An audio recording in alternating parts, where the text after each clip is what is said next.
All right, let's get this show on the road. What's happening, people?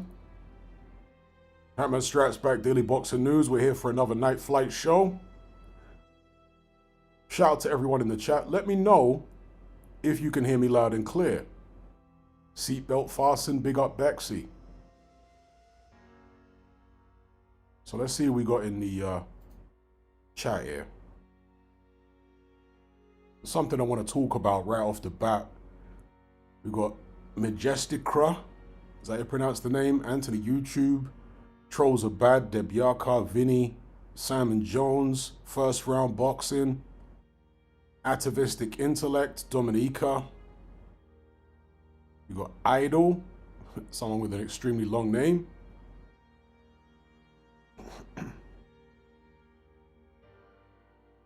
Mark Odell, Debyaka, Simon Jones, we got Rory, we got Mario, Gordon Dalglish, KD, big up KD, we got Cal in the place, Sizzler, big up Sizzler, Ryan, Taylor, George, Amali, Kayvon Green, big up, big up. Is it the Dune soundtrack? No, it's not the Dune soundtrack, at least not as far as I'm aware. It's a, yeah, YouTube has done that weird name-changing thing again. It's a track from the YouTube audio library. All of the stuff, well, not all of the stuff. Some of the beats that I play are my beats. Some of them are friends' beats. And occasionally they're my beats or my friends' beats. But most of them are royalty-free tracks from the YouTube audio library. So you might hear them on other people's channels because all YouTube content creators have got access to the YouTube audio library. It's a bunch of, like, as I say, copyright-free, royalty-free music that any content creator on YouTube can use. So, before I start reading your questions and comments, I've got kind of a little bugbear. Can you guys hear me in the chat? Let me know if you can hear me. Can you guys hear me loud and clear? Yes, okay, big up. So, a little bugbear I have was inspired by G-Man's, one of G-Man's videos, which he uploaded, I think earlier on today. I haven't actually watched the video yet, but I've got some notion regarding what he's talking about in the video. So, the title of his video is something like, Jayo Pattaya, do we have a problem? Not he and Jayo Pattaya, but there's an issue now with Jayo Pattaya's career, okay? Because there's this weird phenomenon which I've observed and experienced over the years, where a fighter who is being blatantly avoided by his contemporaries, right, by his rivals, gets accused by fans of not fighting anybody. I mean, how perverse is that? And I'm saying this after the news, according to David Benavidez, that he's going to be fighting Gilberto Ramirez, who's a unified cruiserweight champion next. Gilberto Ramirez is supposed to be fighting Jayo Pattaya, unifying the cruiserweight division, right? But instead, he's going to be fighting a David Benavidez, stepping up a weight class. Like, what's all that about? And I've seen not too many, but one or two people over the past year or so turn up in comment sections of my videos saying, oh, Pattaya don't fight anyone. Are you just like a super casual, or have you got some kind of perverse mindset? You don't understand that the other champions are avoiding him. Do you know what I mean?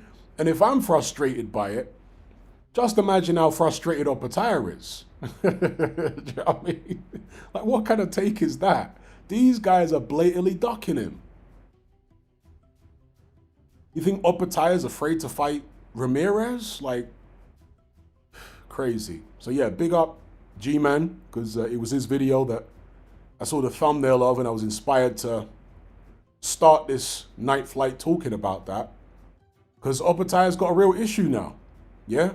It's very, very obvious and blatant that none of these cruiserweight champions want to fight him. He's been frozen out.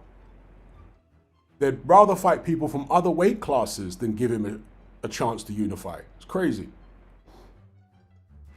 So yeah, that was a bugbear of mine that I wanted to get off my chest. I'm going to read your comments here regarding the aftermath of David Benavidez, Anthony Yarde, because you guys have put some interesting comments down here.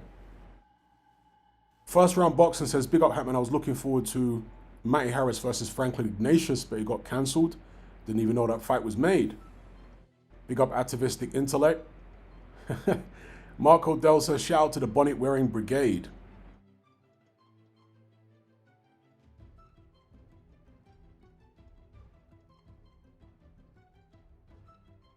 Dominica says, so disappointed in Yarde's performance, it was really bad. Would have had some pride if he went all out in round one. Yeah, I think, first of all, they totally got the tactics wrong.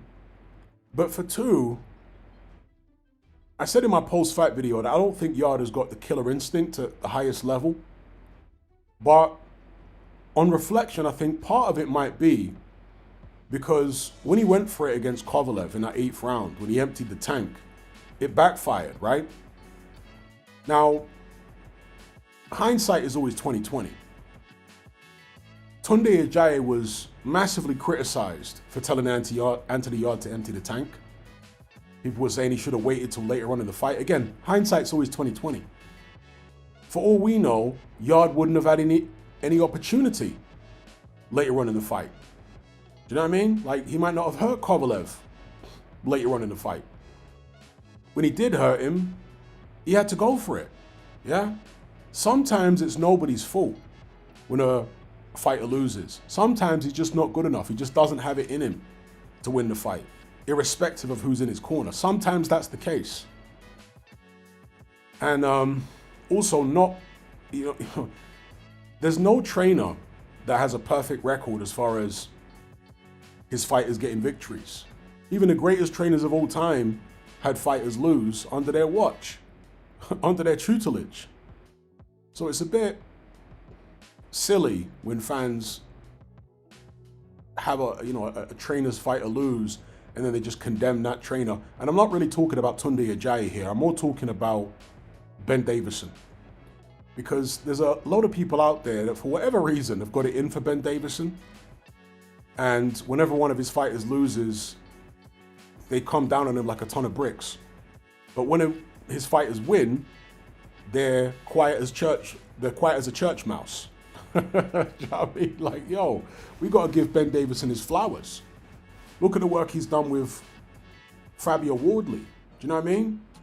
So this whole selective thing where you'd only condemn him when a fighter of his loses, but when a fighter of his wins a big fight, oh, what is that, just all potluck and coincidence? No. I mean, especially because the Wardley-Parker fight played out almost exactly the way Ben Davison said it would play out. He said that Wardley would do a better job being able to box with Joseph Parker than he did against Opetaia. Not Opetaia, excuse me. Why am I saying Opetaia? That he did against Justice Hooney. I'm getting my Pacific Islanders mixed up here for a second. Forgive me. It's late.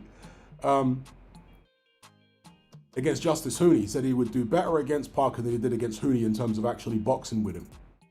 So, yeah, I'm not saying Ben Davison's a perfect trainer, but how did I get on to talking about Ben Davison? Oh yeah, talking about Anthony Yarde and Tunde Ajayi. So, Yarde never went for it really against Benavidez. Is it because he doesn't have the killer instinct at the highest level? Doesn't have the confidence when he's in there with an elite fighter? Kind of feels shy in there, like he's slightly out of his depth. Is that part of it? Is part of it maybe PTSD because of the fact that when he went for it against Kovalev, it backfired? Another possibility is that Anthony Yarde is so tight at the weight, he doesn't have it in him to go for it. I mean, I'm amazed that Yarde has managed to stay at 175 for this long. The guy is absolutely enormous at the weight. Ridiculous. Yeah? So maybe that's part of it as well, that he's just too big at the weight to really be able to go for it in a high-paced contest. Yeah, if it's a slow-paced contest, like, for example, the Lyndon Arthur fights, then he's going to have something left in the tank later on. But against a guy like Benavidez who makes you work, yeah, you're going to have your gas tank tested. You're going to need to be in fantastic cardiovascular shape. And maybe he's just too big at the weight to have that kind of stamina.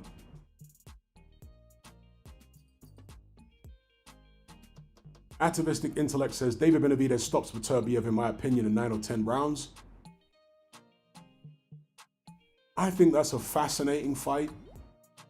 And I don't think that your prediction is ridiculous at all. Seriously, I'm not saying that I would necessarily have that prediction myself, but I don't think it's a far-fetched or ridiculous prediction at all. Given Beterbiev's age, Beterbiev can't fight at the kind of pace that Benavidez can. And again, to the uninitiated, Benavidez just walks forward and throws loads of punches with fast hands. But to people that are a bit more discerning and they know what they're looking at and they're paying attention, Benavidez is actually incredibly skilled on the front foot. He's always been skilled on the front foot offensively, but over the past couple years, his defense on the front foot has started to become really impressive as well. So yeah, I don't think that's a ridiculous prediction at all from Atavistic Intellect. I'm telling you, Benavidez is a problem. When he moved up to 175 and he failed to stop Alexander Gvozdyk and then David Morrell, there was loads of people saying, oh, he doesn't have the power, he's not going to be able to compete with Bivol and Beterbiev. Well, hang on. Bivol's not a big puncher, and he went in there and beat Beterbiev and was competitive both times. So why all of a sudden, because Benavidez wasn't, knocking out the likes of Gvozdyk and Morrell, would he not be able to compete and give loads of problems to Benavidez and Bivol? I don't get, Beterbiev and Bivol. I don't get it. I mean, there's a lot more to boxing than just power. And as people saw in that Anthony Yarde fight, he had more than enough power to hurt Anthony Yarde and beat him up. Yeah? Doesn't have to be the biggest puncher in the 175-pound division to still be hurting guys and taking them out. And people need to put some respect on Gvozdyk and Morrell's names, right? Considering they did a lot better than Anthony Yarde did against David Benavidez, right? Yarde didn't show anything like the kind of punching power necessary to deter David Benavidez. Didn't have the skill to box on the back foot against him. It was what it was. Atavistic Intellect says, I think Bivol nicks a razor-thin split decision against Benavidez, though. I see it as that kind of fight. I've been saying this for the longest time. After Bivol beat Beterbiev in their second fight, I said right afterwards, I want to see Bivol fight Benavidez because I think that's a really difficult fight for Bivol. And most people were saying, Hatman, what brand of crack are you smoking? I'm telling you, all I can do is like catchphrase, say what I see. And yeah, Bivol went in there against Beterbiev twice. Folks, Beterbiev isn't as fast as Benavidez. I don't think his offense is as creative. He doesn't throw as many shots. Beterbiev's got a great jab, but he doesn't throw as many jabs as Benavidez. Benavidez isn't known for having incredible foot speed, but I think his foot speed is faster than Beterbiev's foot speed. And he's young, what is he, 28? I think that's a real tough fight for Bivol. On top of all what I've just mentioned, obviously Benavidez was Bivol's sparring partner. So he knows Bivol's moves.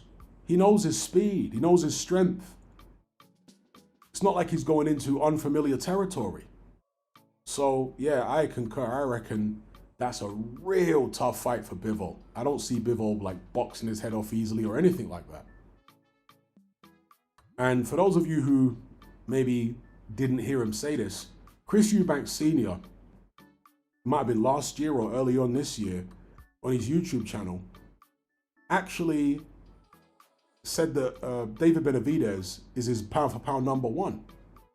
Because you know he's got that call-in show format where people send these like voice notes into the show with questions and comments and whatnot. One of them was, who's your pound for pound number one fighter in boxing right now?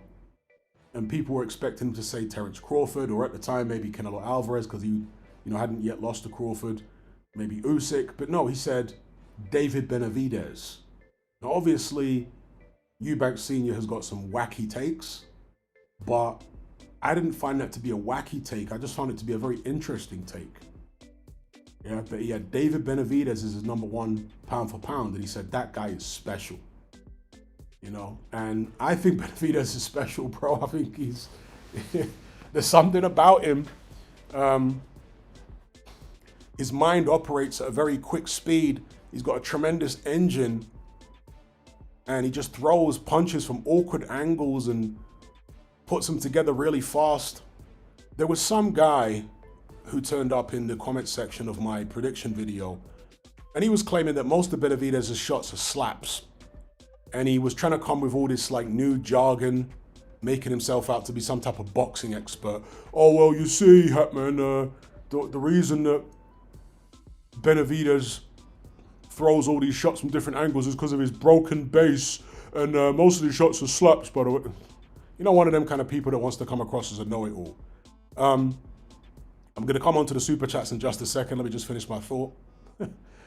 But I actually said in my video that Benavidez will throw quite a lot of throwaway shots, shots that are not meant to necessarily do damage, but they're meant to, in some cases, confuse the opponent, maneuver the opponent into a particular position, or kind of like a pump fake in American football, misdirection, where you think I'm concentrating my attack in one area and then going to come upstairs with a much harder shot to a different part of the body, right?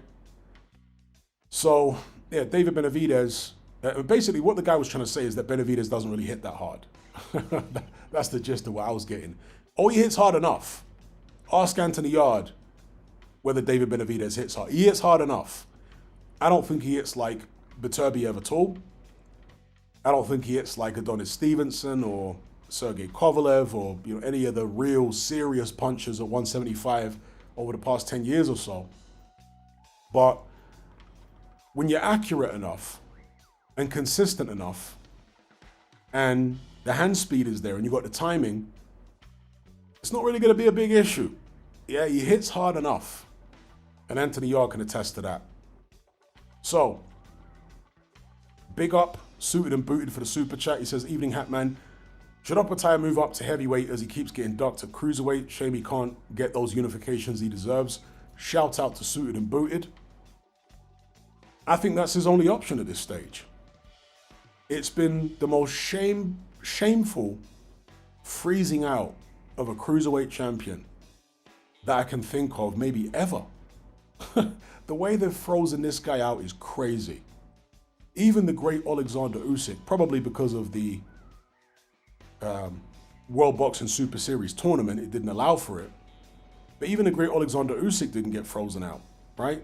But Jai Opetaya has been blatantly frozen out by all the other cruiserweight champions. It's a shame because he should have had the opportunity to become undisputed by now. So yeah, sometimes it just isn't meant to be. Perhaps he just has to move up to heavyweight, and maybe the reason he hasn't moved up to heavyweight yet is because he realizes it's going to be quite an adjustment. So I feel for him, but as a man, you got to suck it up sometimes and not worry about the things that you can't control.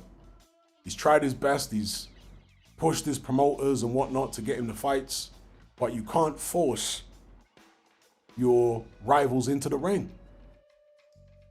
Gilberto Ramirez at the end of the day is with Oscar De La Hoya, is not with Eddie Hearn.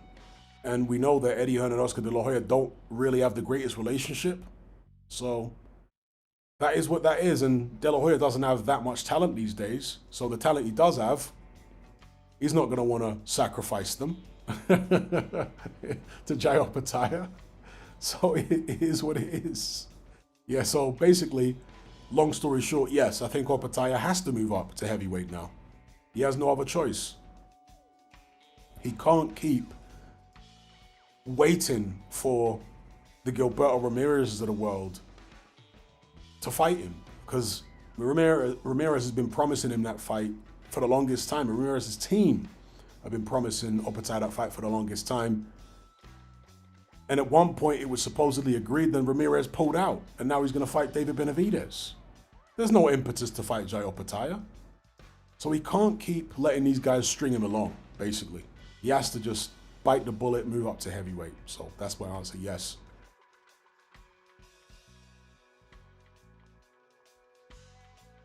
Big up Supersized Fries, he says, if Benavidez is successful against Zurdo, what do you rate his chances against Jai? I don't think Benavidez will fight Jai Opetaia. I hope I'm wrong, but if he's successful against Zurdo, I don't think he'll fight Jai Opetaia, bro. Who promotes David Benavidez now? Is he still with PBC? PBC weren't willing to pull up to the table, take a seat at the table with Turki Al-Sheikh, with the exception of that show they had in LA, which had a bunch of PBC fighters on it, if you guys remember. But other than that, yeah, they haven't been willing to play ball with Turki Al-Sheikh, so I'm not sure what's going on with Benavidez. Is he still associated with PBC somehow or not? The reason I say that is because they are really careful with their fighters, PBC, you know what I mean? Really, really careful with their fighters. So, yeah, I don't think Benavidez will be fighting Jai Opetaia if he beats Zurdo Ramirez. But what do you think, Supersized Fries? Maybe you got a different take.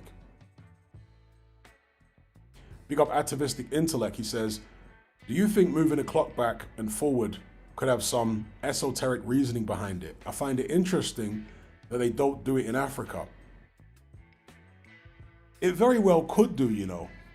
You know, we're told that daylight savings was, God, I forget even, was it something to do with World War I or World War II? Because I remember being in school, in primary school, and a teacher said it was something to do with farming. The reason that there was this daylight savings and all that, when they moved the clocks back and forward, it was something to do with farming. But then later on, I heard it was something, was it something to do with world? In fact, let me look it up now, because I swear I've heard different explanations as to why we have this daylight savings thing.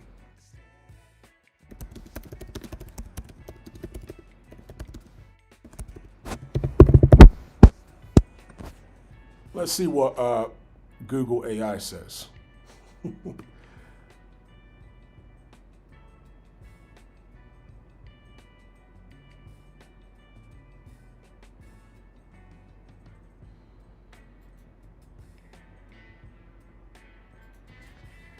It's not bringing anything up. I'm sure somebody in the chat is telling me what the reason is. Yeah, World War I. That's what the Google AI is telling me. The original reason for daylight savings time was to conserve energy during World War I by reducing the need for artificial lighting. But the problem with that is that it doesn't matter what time it is, right? When it's light, and when it's dark. So how would that affect the need for artificial lighting? I don't get it. Am I missing something here?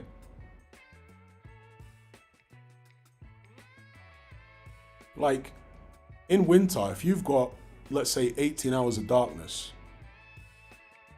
I think it's probably a bit extreme. Let's say there's 14 hours of darkness or something, right? 10 hours of light. Changing the clock isn't going to change the amount of time that there's darkness and the amount of time that there's light. So, I don't know. Again, maybe there's something I'm missing here as far as the impact it has.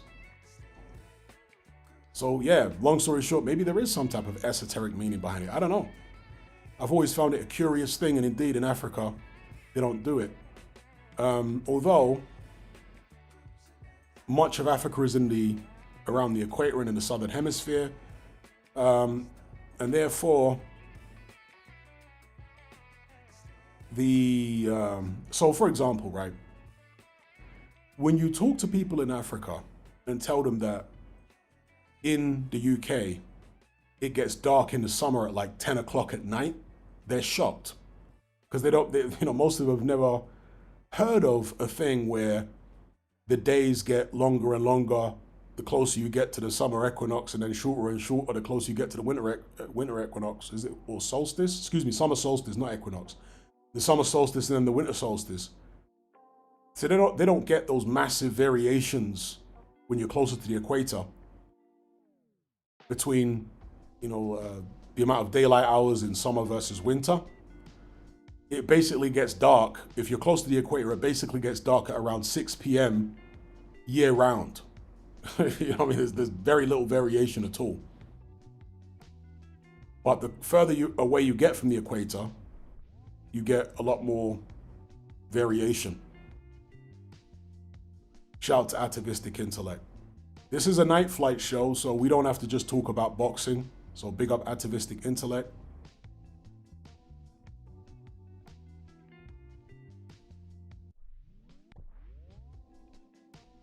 Exactamundo says, because the working day became lighter, no need for artificial lights, less money spent on that, more on the war effort.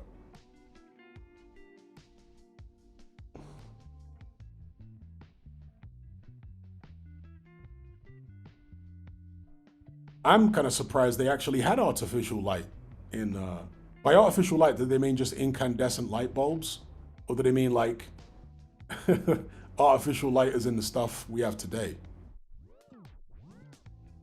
I guess they mean even incandescent light bulbs rather than anything that's not sunlight or candlelight, I guess would be artificial, right?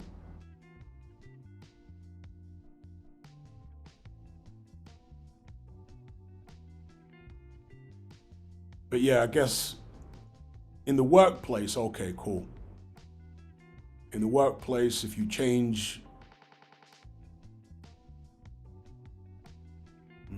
because there's no physical way of obviously changing the amount of daylight there is in a day. And so people in their households, it's not going to benefit them, is it? As far as changing the clocks. But in the workplace, okay. But I have to think about that more because it still seems like an extreme thing to do. And why have they carried it on for like over a century? Isn't it odd?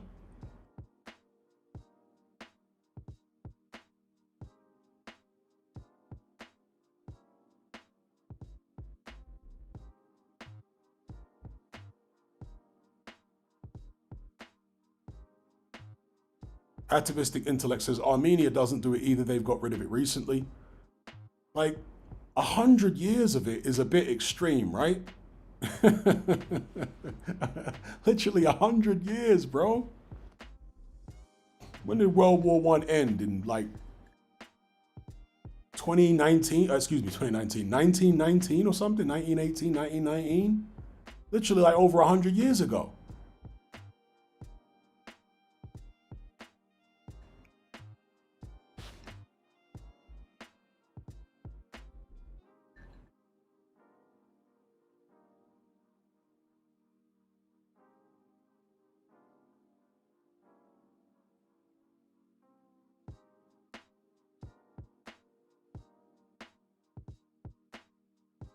Sizzler says they don't do it in Africa because it's closer to the equator, so when the earth tilts, there's not much difference between the changing of night and day. Yeah, I've kind of covered that. Although in South Africa, I think there is somewhat of a difference because you're well into the southern hemisphere there.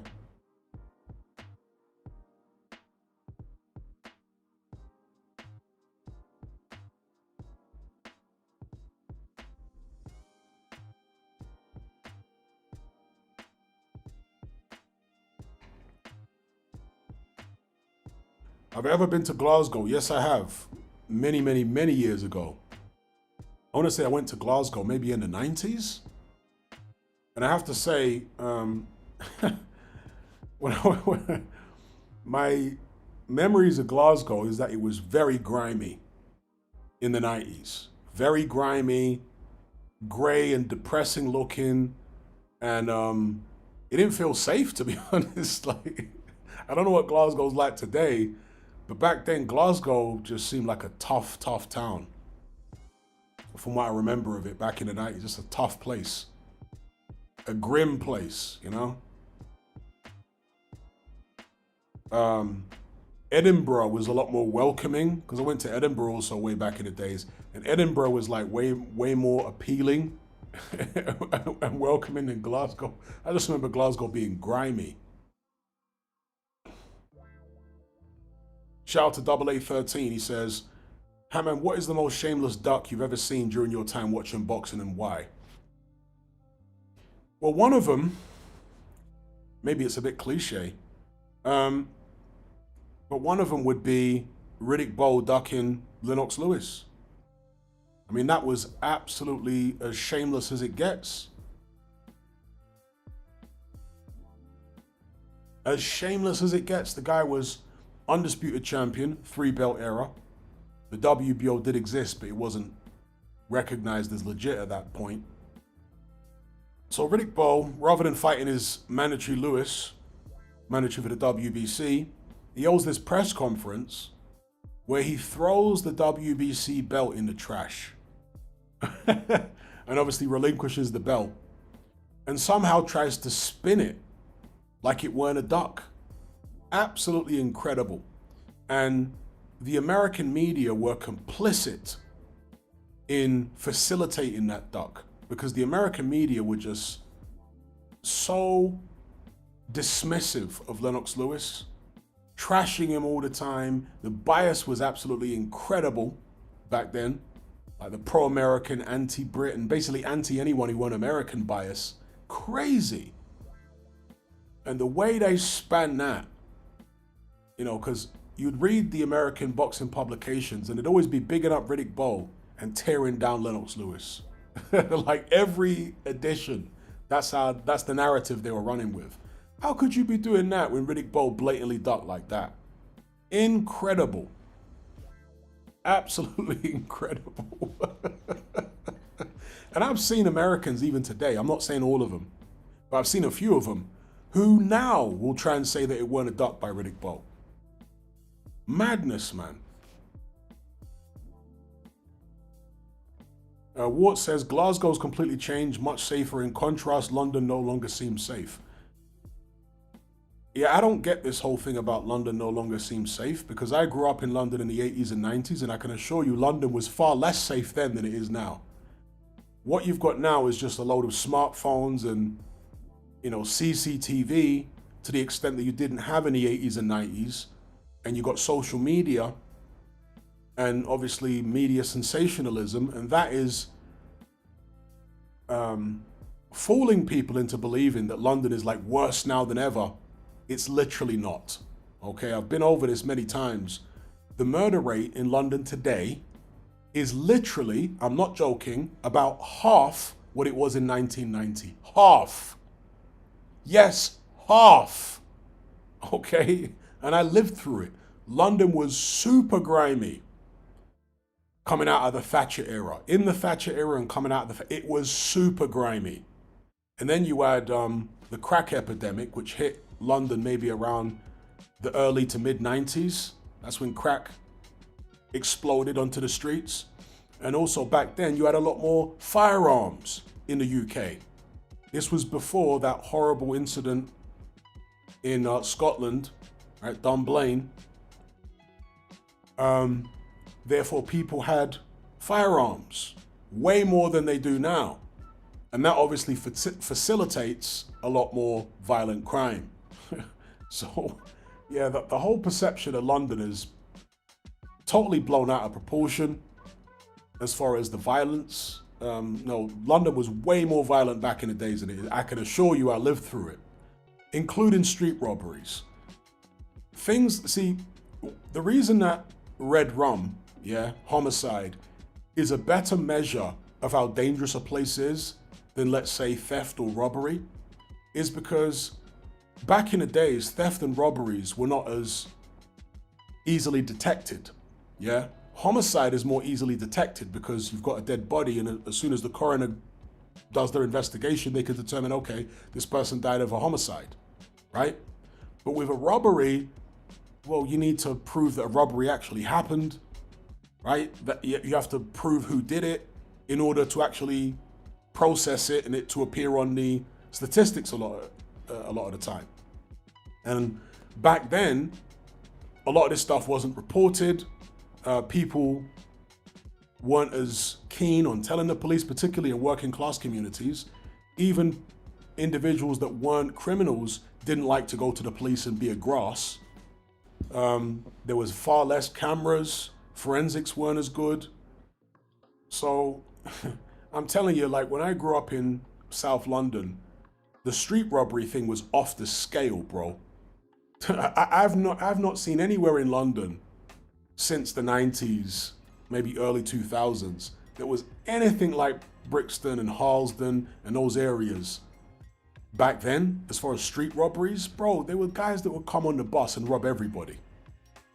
That would go on those trains that would go from Victoria and, through South London, Brixton, Herne Hill, all that. And they'd rob everyone on a regular basis. There was crews that would stand around. Electric Avenue, inside Brixton Market. You know what I mean? And they were robbing people all the time. Whole crews. Yeah? The street robbery thing back then was crazy. But obviously there were no smartphones back then to capture it all. So those of us who lived in those areas, we saw it. You know what I mean? We experienced it first and we knew what it was like in these places. There's nowhere like that in London now, to that extent. Yeah, there are street robberies and there were e-scooter, phone jackers and all that kind of thing. But trust me, back then it was a totally different ball game. It was worse. But anyway, I'm going on a tangent here. It was worse back then. Even America was worse. People talk about Chicago now, and Chicago is bad now. Chicago in the 80s, bro, they got the statistics for Chicago in the 80s. It was worse, way worse than it is now. Chicago in the 80s was a madness. It was mad. So yeah, as bad as Chicago is now, it was worse in the 80s.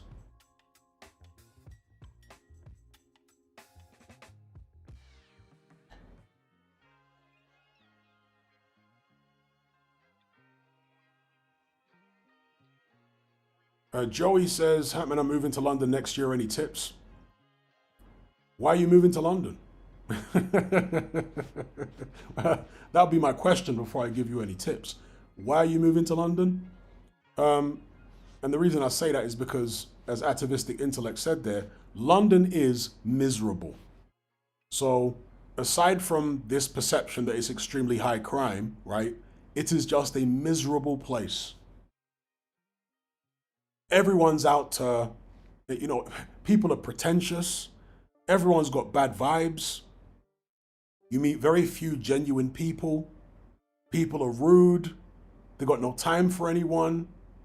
The pretentiousness is off the chart. Everyone thinks they're a superstar. It's like, bro, it's ridiculously overpriced and expensive. The food is rubbish.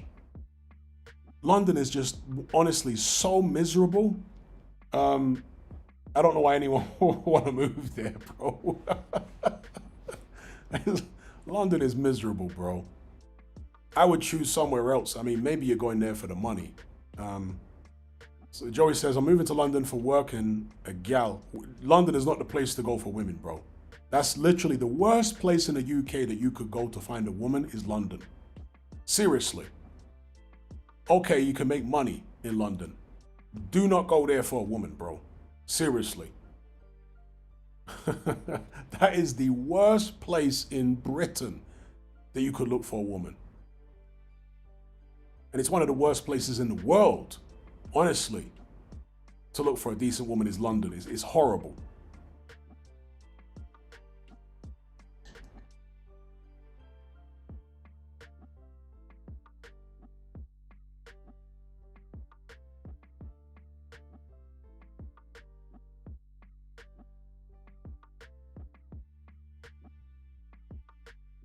Okay, Nocta says, how you describe London is how to describe American cities like New York, LA, Austin.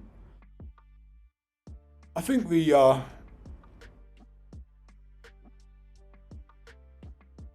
closest city you could compare to London in America would be New York. It's a similar vibe. It's a similar vibe. New York's always been more dangerous than London and still is now. But yeah, it's a similar vibe. London and New York are similar.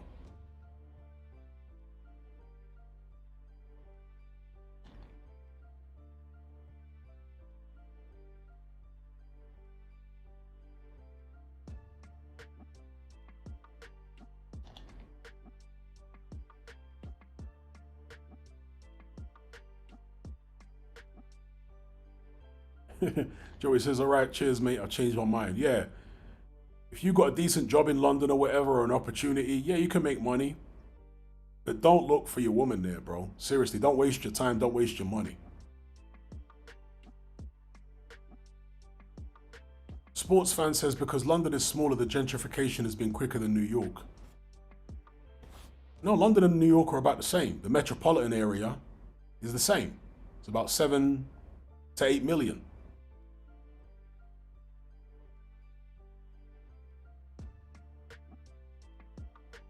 Or maybe you're thinking about New York State. But the metropolitan area, like city limits of New York City and Greater London, it's about the same in terms of population, about 7 or 8 million.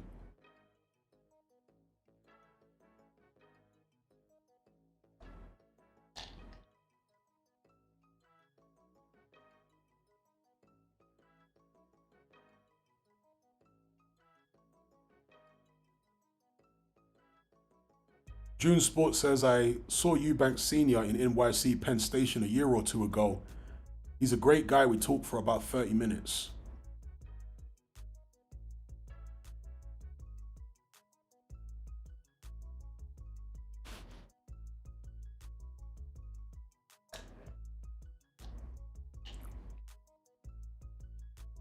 Well, the New York subway, it's been many, many years since I was in New York in the late 90s, early 2000s.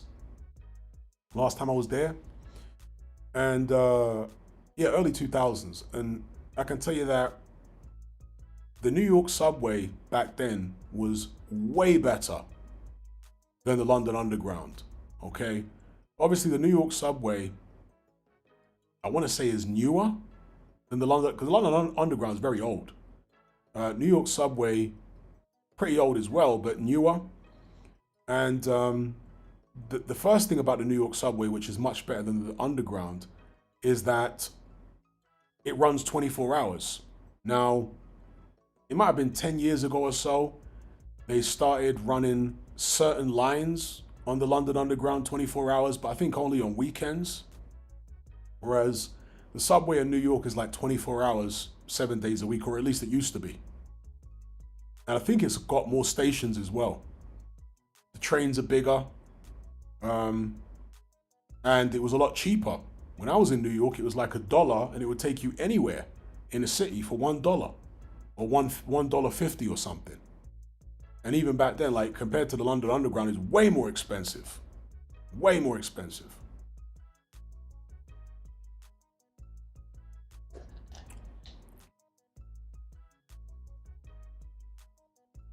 We got Kayvon Green. He says, Greater New York City is like 20 million. But when you look at like the crime statistics, for example, they'll give the area of New York that they're covering for the crime statistics. And it will be like the 8 million, 7 million region. And you compare that to London, and New York's always been a more violent city. But big up Kayvon Green for the super chat. Big up Adam Folks. He says, favorite EU country you've been to, if any? Yeah, I've been to many EU countries. Big up Ali for the super chat. No comment on that one, but much appreciated. Favorite EU country? I've been to Greece, been to France, been to Spain. Where else have I been? Been to Germany. I'll probably say Greece, just because I like warm weather, you know, and I like the sea. So I'd say Greece.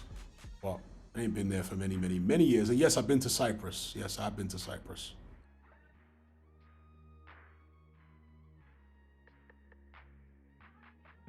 The Greek part of Cyprus.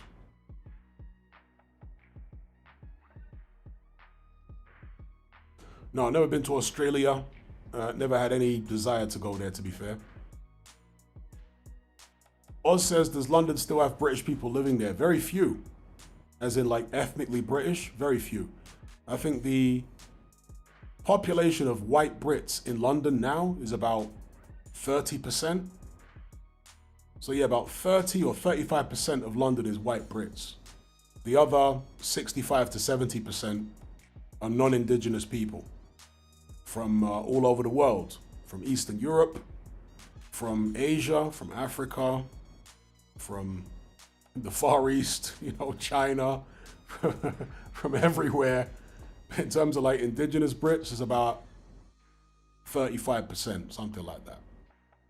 So there's very few left. Most of them have moved out to like the home counties, Essex, Sussex, and other places. Why don't I want to go to Australia? I just don't like the way the government is out there. You know, it's like very authoritarian and not too far off China, to be honest. It's another place I don't particularly want to go is China. Having said that, I did live in the Middle East and their governments are very authoritarian. But believe it or not, you don't really notice it as a foreigner. but in Australia, like some of the stuff that they're doing and implementing and have been implementing for years, I just don't like it. Nocta says, I imagine London as 80% indigenous. It hasn't been 80% indigenous since the early 90s. That's the last time it was 80% indigenous. Early 90s.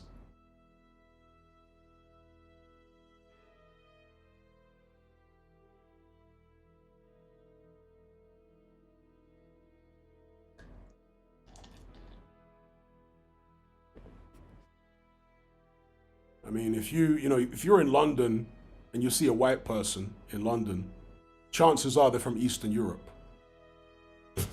Yeah, chances, the most white people you're going to see in London are from like Poland or Romania or some other place in Eastern Europe. And also you get a lot of Mediterranean people from Turkey, Greece, especially in North London, places like that. But in terms of like indigenous Brits, you don't see many of them in London now.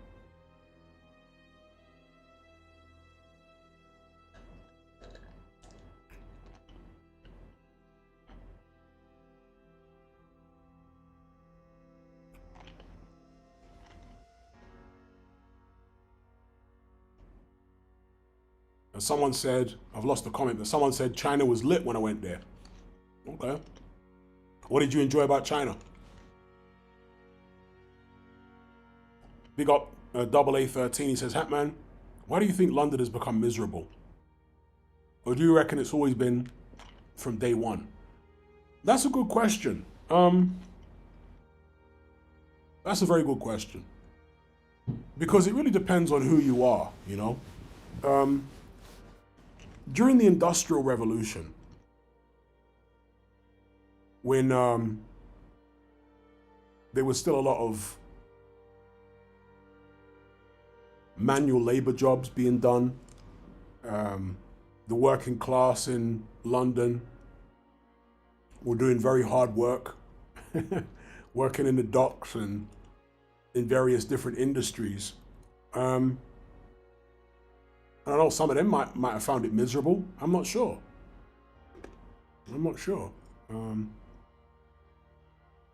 I want to say it's more miserable now than ever.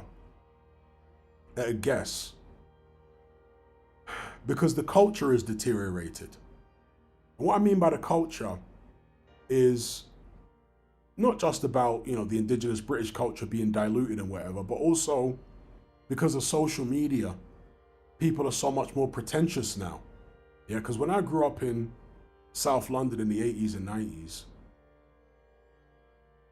even though it was dangerous, there was a lot of crime and stuff like that, people were less pretentious generally, you know?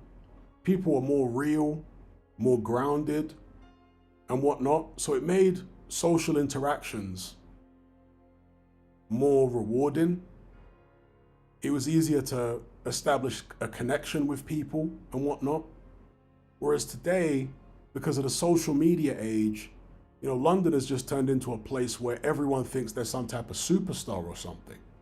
Everyone wants to show. It's like the narcissism is just off the charts now.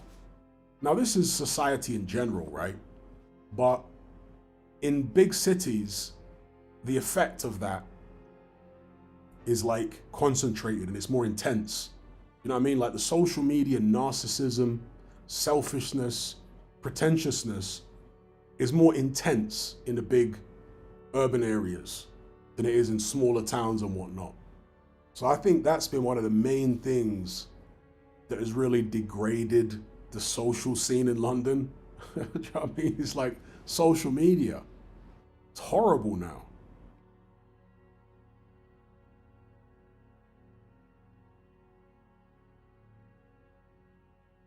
A big up, AA13. Shout out to Kayvon Green. He says, if anything, like NYC, it's the wealth gap. That's a good point. Yes, there is a massive wealth gap in London. And, you know, London is one of these places where everyone wants to act like they got money when they don't. And that is a huge, it's a massively refreshing thing when you come to Africa, right? And you see people walking around in like normal, humble clothes and still going to social functions. You know, you can go to like, a late night restaurant bar type place in Southern Africa, and people are dressed casual. People aren't turning up trying to look like superstars in big, you know, gaudy jewelry and designer. I mean, there's a little bit of that, but nowhere near to the level of somewhere like London in particular, you know, where everyone's just acting like they're some kind of super. It's just terrible, man. Everyone's acting like they're too cool and too exclusive and amazing for you to talk to them and interact with them. So yeah, the pretentiousness is just crazy. You come to somewhere in many other parts of the world, like in Africa, and people are a lot more humble. And when people are more humble, interactions with them are a lot more enjoyable.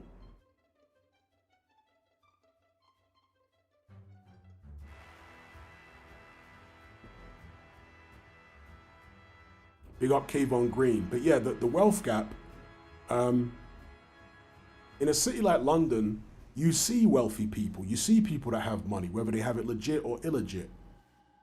And yeah, that creates a situation where everyone wants to try and be that rich guy that they see driving a Jag. I say Jag, driving a Lambo.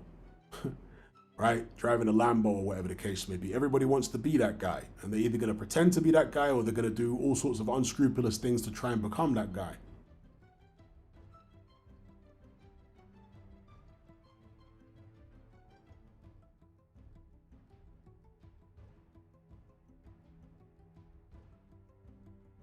Big up Ali for the super chat. He says, out of the two stadiums in London, which is the better one?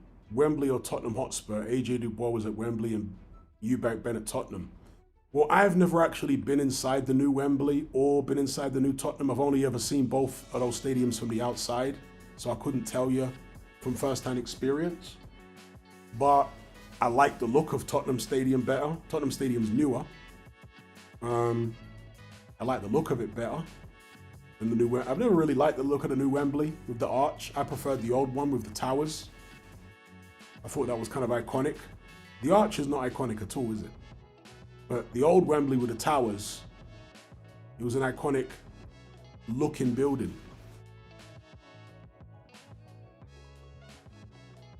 So yeah, from the outside, I want to say Tottenham.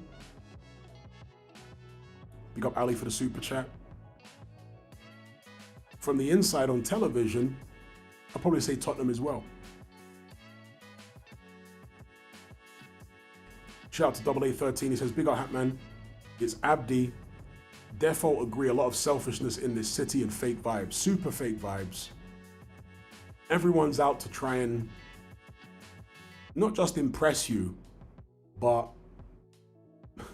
somehow one-up you.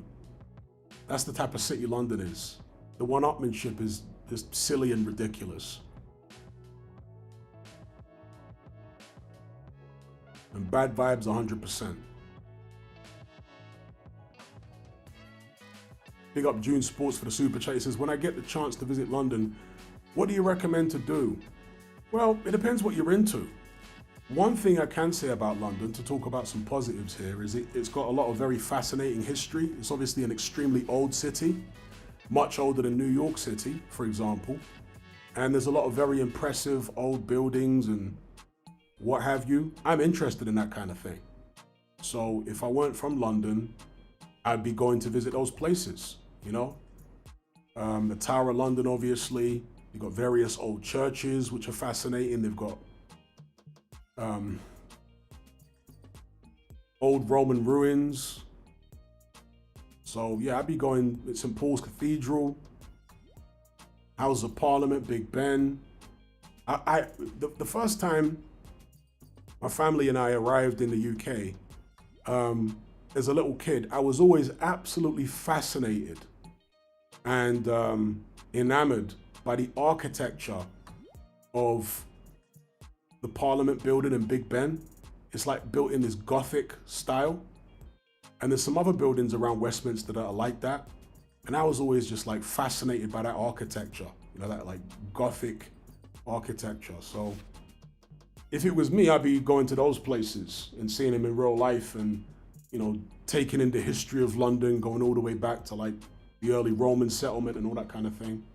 But that's my thing. Maybe you're not interested in all of that stuff.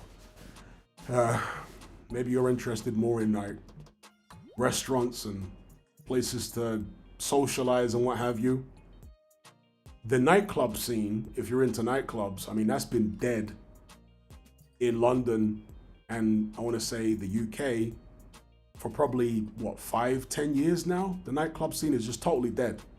People do not go out to clubs anymore to the extent that they did in the early 2000s, maybe up until maybe 2010 and earlier. People just don't go out anymore like that. So the nightclub scene is dead. I guess festivals, maybe if you go to London in summertime, there are festivals in and around London, like music festivals that you might enjoy. What else could I say about London?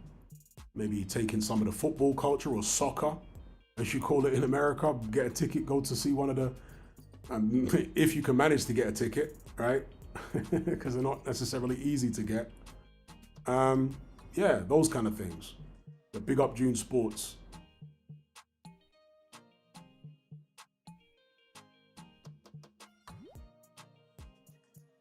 But if you're into like the history of London, yeah, Westminster and the City of London are the places to really go because they've got the largest amount of old buildings and whatnot. Westminster is in central London and the City of London is also in central London. These are the different boroughs or boroughs, as you call them in New York City. The City of London is actually a city within a city. It's got its own police force. It's kind of a little bit like the Vatican. It's got its own police force and its own laws. Supposedly, officially, the monarch, which is now King Charles, has to ask permission before he enters the City of London, which is an interesting thing, right? Suppose he has to ask permission before he enters there. I'm not sure what that's all about. Yeah, the Imperial War Museum is in Lambeth. Is it Lambeth or is it still Westminster? I want to say it's Lambeth. It's definitely on the border of Lambeth if it's not actually in Lambeth. But the closest tube station to the Imperial War Museum is Lambeth North. So yeah, I'm pretty sure that'll be in Lambeth.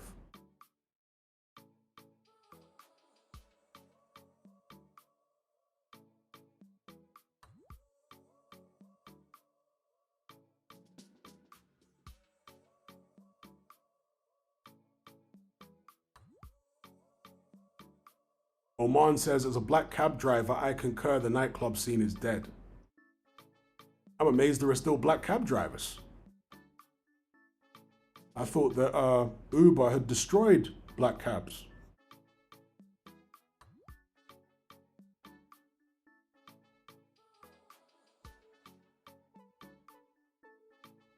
I mean, obviously I knew there were still some around, but vanishingly few. How do you make a living as a black cab driver now?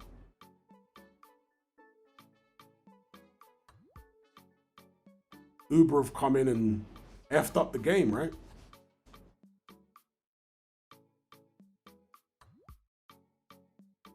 Do I believe monarchies are still good? Absolutely, evil Uncle Phil. That was definitely a big part of it. Oh, wow. Same says black cab drivers are still making big money. Is that right? Okay, I'm surprised by that. I'm surprised by that.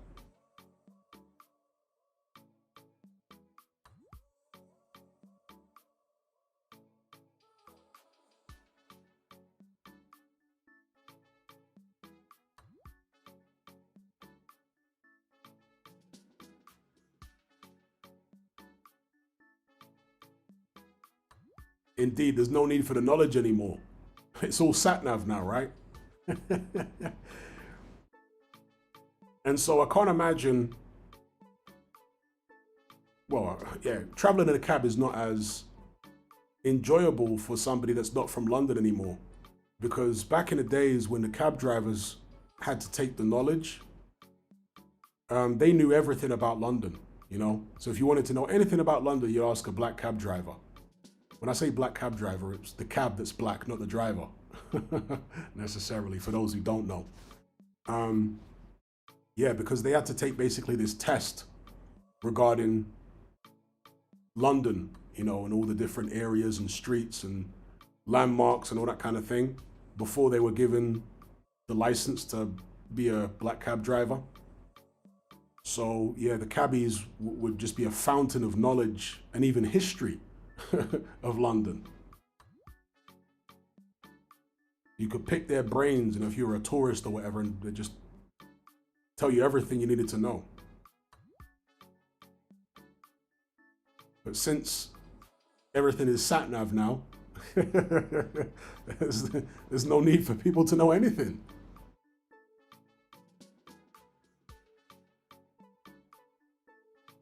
Shout out to Andrew Morris for the super chat. He says, there was a failed nightlife czar in London. Oh yeah, I think I remember hearing something about that a couple of years back, a nightlife czar.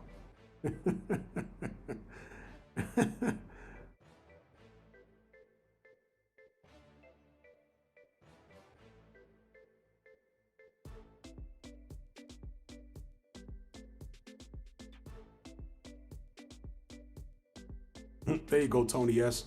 Says there's no point going clubbing anymore. For what? To get rejected by fours and single mums? No thanks. Here's the thing though, right? I want to go back to what June Sports was saying. He's from the United States, I believe New York City.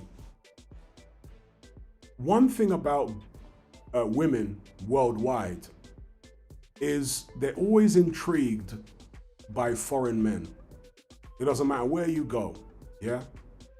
Women are always intrigued by foreign men, and especially men who come from a country which they perceive to be superior to their own. And definitely in the black community,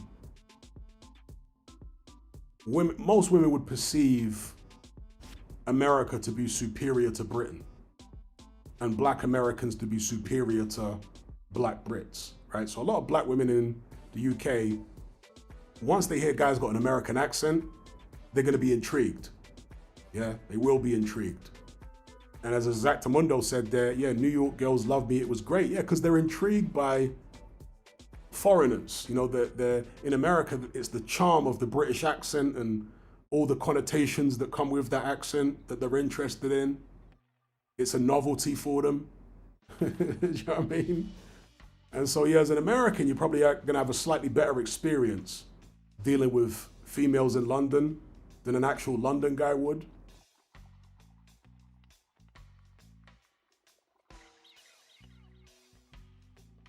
Big up Matt Borgerson for the super chat. He says, do you think UK boxing pundits have a different opinion than US pundits? Why do you think that is? Are UK fans different versus US fans? Different opinion regarding what? Or do you mean like that they have a different attitude? I would say, and it hasn't always been this way, but I would say, let's say over the past 10 years, American boxing pundits are less biased generally than British pundits. British pundits are more overtly patriotic than American pundits, like on Showtime. And obviously the American pundits will be biased towards the fighter who is signed to their network, but that fighter isn't necessarily going to be an American. For example, Manny Pacquiao, not an American, right? But the network, whenever he was signed to a network, the network would be biased in his favor. Even if he's fighting an American fighter, they'd be biased in his favor against the American fighter. And there was some, in fact, Angel Garcia used to complain about that, didn't he? Angel Garcia used to complain about the fact that these networks would be biased in favor of like Canelo and Pacquiao, even though they weren't Americans. So, yeah, there's bias in American networks, but it's more to do with who is signed to the network. Not so much about patriotism. Whereas with British pundits and commentators, yeah, they tend to be more overtly patriotic bias. That's one of the differences, I would say.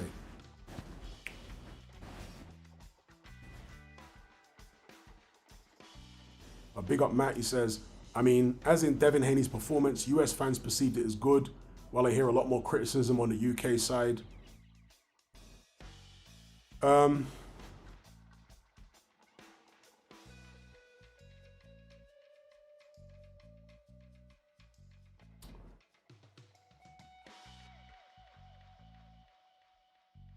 In American boxing, I want to say that how can I describe this now?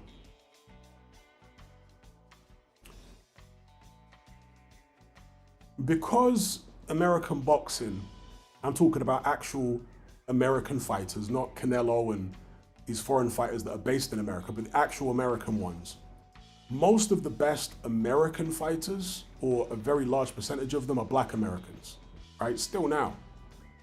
Obviously, you get some of them that are like Latinos, like David Benavidez and whatnot, but a good proportion of them are still Black Americans. And so I think a lot of the pundits, whatever ethnicity they are mindful of that in America, and they don't want to be too critical of African American fighters because that demographic represents a large proportion of the best America has to offer. Whereas with British pundits, obviously they're not really dealing with that dynamic, so they don't particularly care. So maybe there's some of that going on, I don't know. But obviously the Haneys have been involved in all sorts of back and forth outside the ring with Paulie Malignaggi and all sorts of like controversies around race and this and that, and it's rubbed a lot of people up the wrong way. And so a lot of people go in extra hard, pause, on Devin Haney because of that. Now, don't get it twisted, Devin Haney is boring. Most of his fights are boring, right? But because of his outside the ring antics and comments, people are even more scathing about his boring performances in the ring. Because if you look at it in a cold light of day, okay, Haney's boring, but in terms of what he's done and who he's fought and what he's achieved, it's pretty impressive. Yeah, for a guy who doesn't have, and I mentioned this in my post-fight video, for a guy who doesn't have the natural talent, in my opinion, that Teofimo Lopez has, or Ryan Garcia, or Tank Davis, he doesn't have the natural talent those guys have. Yet and still, he's achieved what? More than they have? It's pretty impressive. You know what I mean? Pretty impressive, because people say he's a pound shop Mayweather, a Timu Mayweather, and I make them right. He is kind of like a imitation, cheap knockoff version of Floyd Mayweather, but he's still pretty good. He's still pretty effective for a knockoff imitation version of Mayweather. You know, still pretty effective.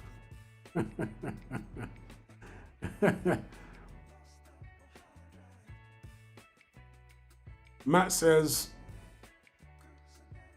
I think it wasn't boring. Okay, you liked Haney's performance against Norman.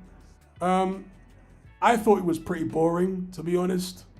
I thought that the first few rounds were interesting, but after that there was a lot of clinching. It was mostly Haney's jab, loads of falling in and clinching, and you know, the odd counter from Haney here and there. But as I say, after the first 4 rounds, it was pretty boring. But Haney did what he had to do. He won the fight. He defused Brian Norman. And yeah, he fights anyone. That's one thing I can give Haney credit for, is he takes the fights. Do you know what I mean? He takes the fights. Love him or hate him, he takes the fights. And his contemporaries haven't done that, have they? Teofimo Lopez, to a lesser extent Ryan Garcia, Tank Davis certainly. They don't take the fights, whereas Devin Haney does. So you got to give him the credit for that.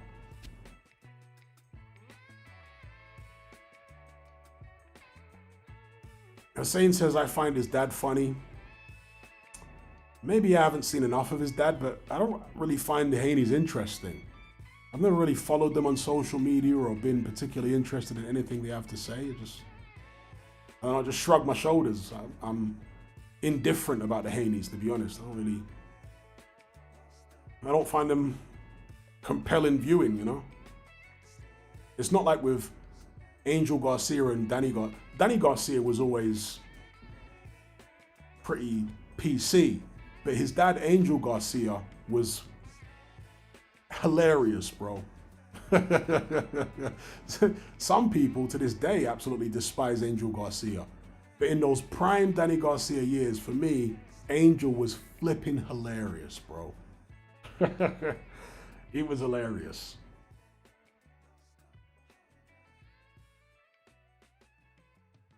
And also, Robert Guerrero's dad was funny as well. Ruben Guerrero, I like old school caricature of a cholo. Yo, Ruben Guerrero was like a GTA character.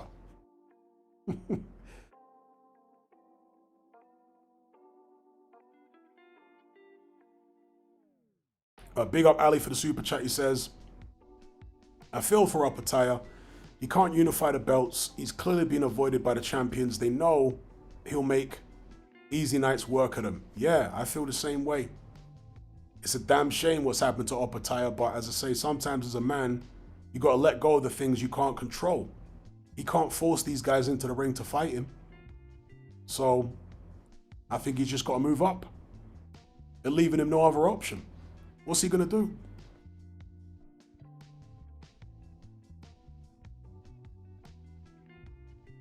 You have to wonder why Turki Al-Sheikh isn't trying harder to make the fight, you know, offering bigger money. That's a question, right? Why isn't Turki Al-Sheikh willing to offer just crazy money for, let's say, Ramirez to fight Opataya, the kind of money he wouldn't be able to turn down? Why isn't he doing that? Not like he has to do it, but he's done it with other fights in the past. Why isn't he doing it with this fight? Is it because he's just tightening the purse strings all round? I don't know. Big up Ali for the super chat.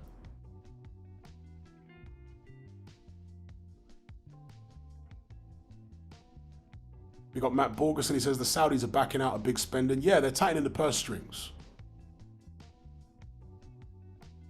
They're tightening the purse strings. Ali says, who's the funniest dads in boxing? Hatman. Top two for me are Eubank Sr. and Angel Garcia. Well, Angel Garcia is not really funny these days, but he had a period there where he was comedy gold. Whereas Eubank Sr. is still funny now. So I'm going to put Eubank Sr. definitely up there in the top three. In fact, my top three probably would be Eubank Sr., Angel Garcia, and Ruben Guerrero.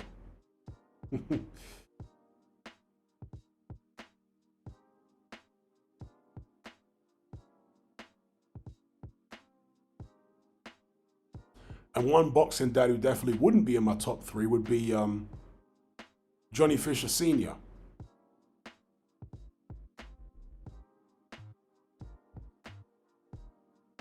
Rich Franklin says, okay, yeah, I think I saw a thumbnail way back of Haney on Vlad TV, like Bill Haney. I think I did see that. But as I say, I've never really been interested in anything that Bill Haney has to say. So not like I've got anything against him, but I just don't find them particularly interesting characters, you know? Bill Haney and his son. So...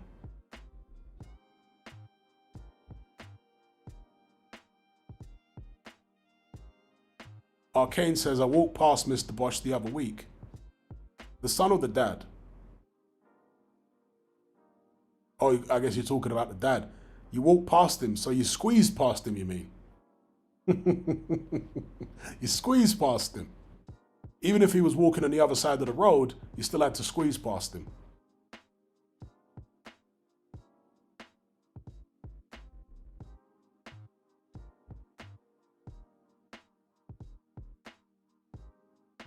Do I watch battle rap? Not really. Not really. I have seen some battle rap over the years, but I'm not really into it like that. A few years ago, the perception I had 5, 6, 7 years ago is that battle rap was bigger than it is now. Around the time when Math Hoffa was still punching people in the face, and then he got punched in the face back by Disaster. So I saw all of that. I saw the battle between, was it Cannabis and Disaster, isn't it? Yeah, Disaster battled Cannabis too, and Cannabis was terrible. Did Cassidy battle Cannabis as well? Who did Cassidy battle? I think Cassidy might have battled Disaster. Cassidy's a hilarious battle rapper, by the way. His facial expressions kill me, bro. Oh, Cassidy's hilarious in the battle. His facial expressions.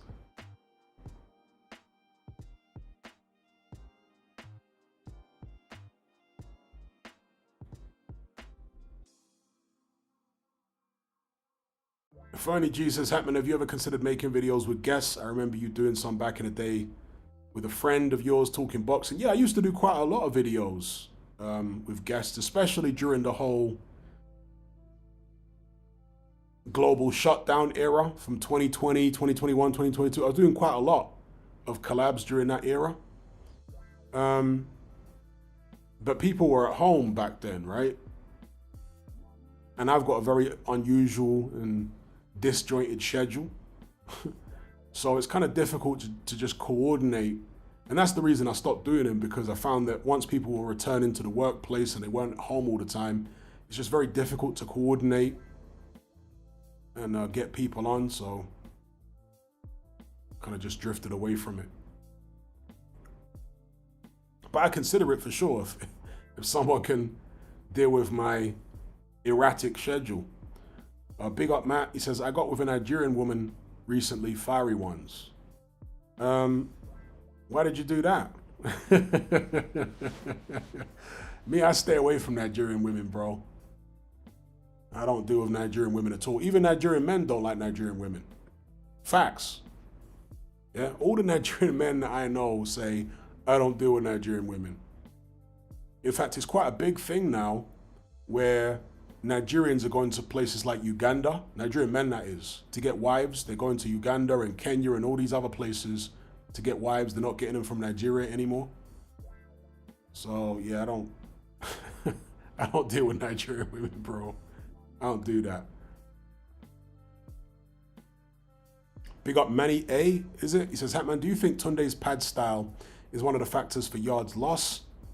He just wouldn't sit down on his punches at all, just loads of pity-patty shots, i.e. he fought the way he trains. You know what? I think that's a fantastic comment. And short answer is yes. You're going to fight the way you train. Absolutely you are.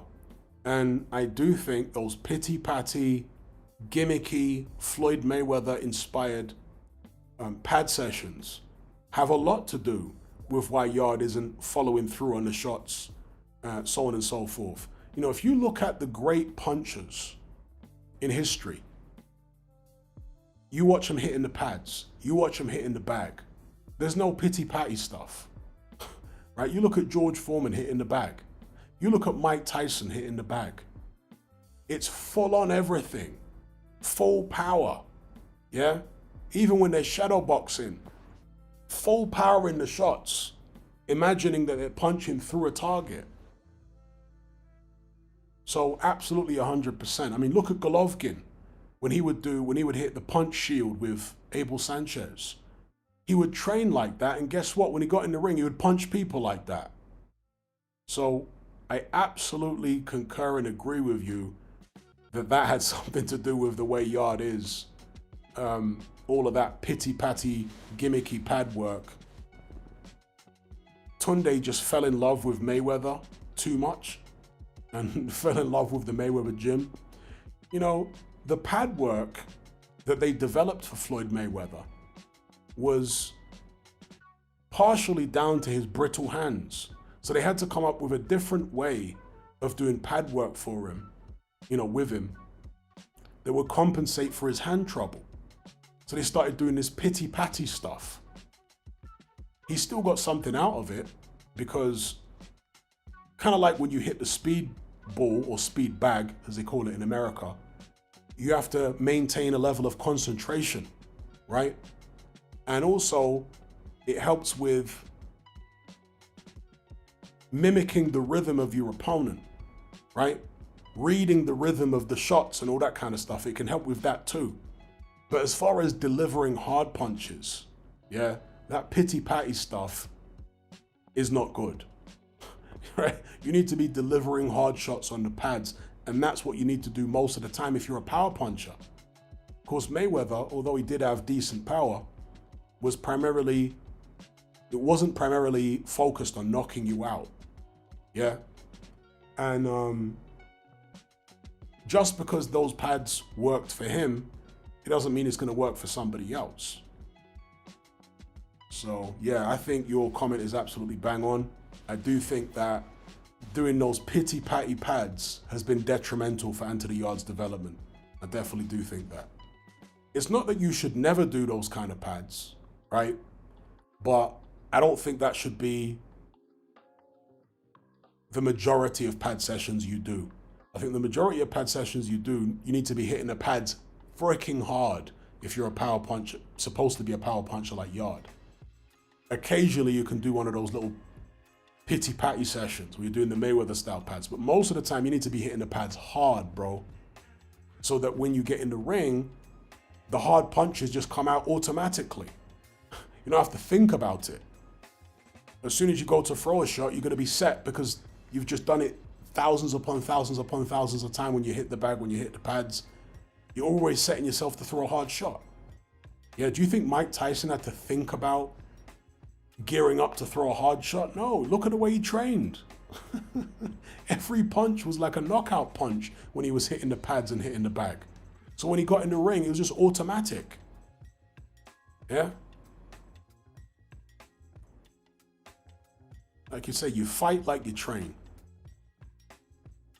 Big up Manny. Big up Matt for the super chat. He says, Trinidad women are gorgeous. Matt also says Yard focused on weight training as well too much.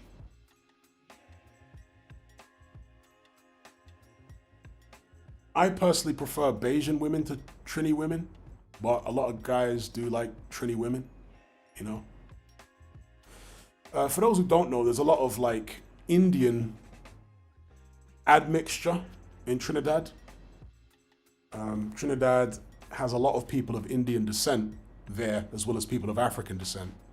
So you do get kind of like a, as I say, mixture of those Indian and African genes. And some people like that look.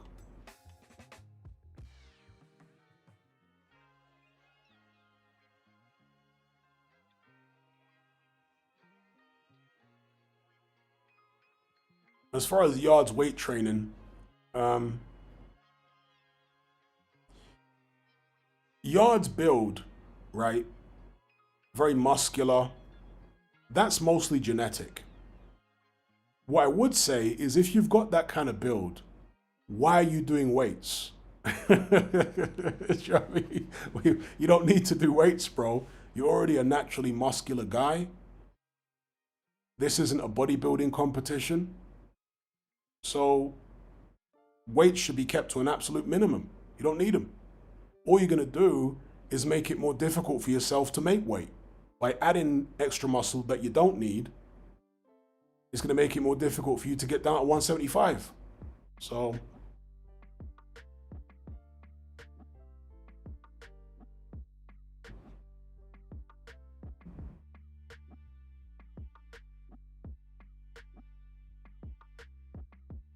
Ali says, is Nicki Minaj Indian?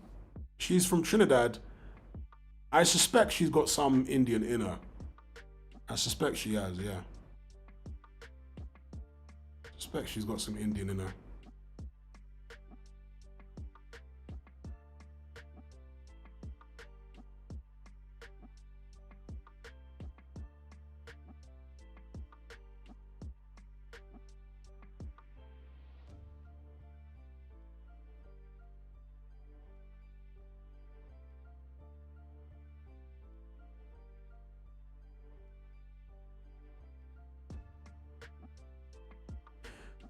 Adam F. Patrick says, Duke McKenzie said Yard reminds him of Frank Bruno. Took Frank 3 or 4 goals before he won a world title. Remains to be seen if Yard is good enough. I think I saw the interview where he said that, but I think he said it in the context of Frank Bruno being beaten 3 times, right? He was stopped by Tim Witherspoon, stopped by Mike Tyson, stopped by Lennox Lewis before he eventually beat Oliver McCall. Basically, he came across very good champions. I mean, Tim Witherspoon was a decent champion. I don't say he was very good, but he was a solid champion. Lennox Lewis and Mike Tyson were great champions. And there was a comparison between Yard and Bruno because Yard has also come up against great champions. And Bruno had to wait until there was an opportunity to fight a not so great champion before he picked up a world title. And so Duke McKenzie was kind of saying, well, maybe if Anthony Yard sticks around long enough, he'll get an opportunity against a not so great world champion, maybe in future. Like Frank Bruno, 4th time lucky.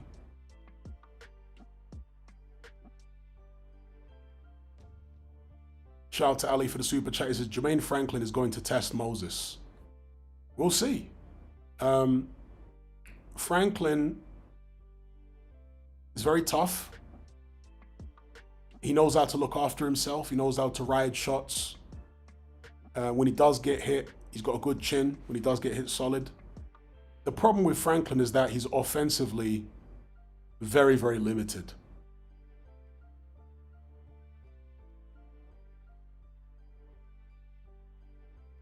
My take on it is, unless Itama injures a hand or something, then I'm not sure that Franklin's going to be able to really trouble him at all.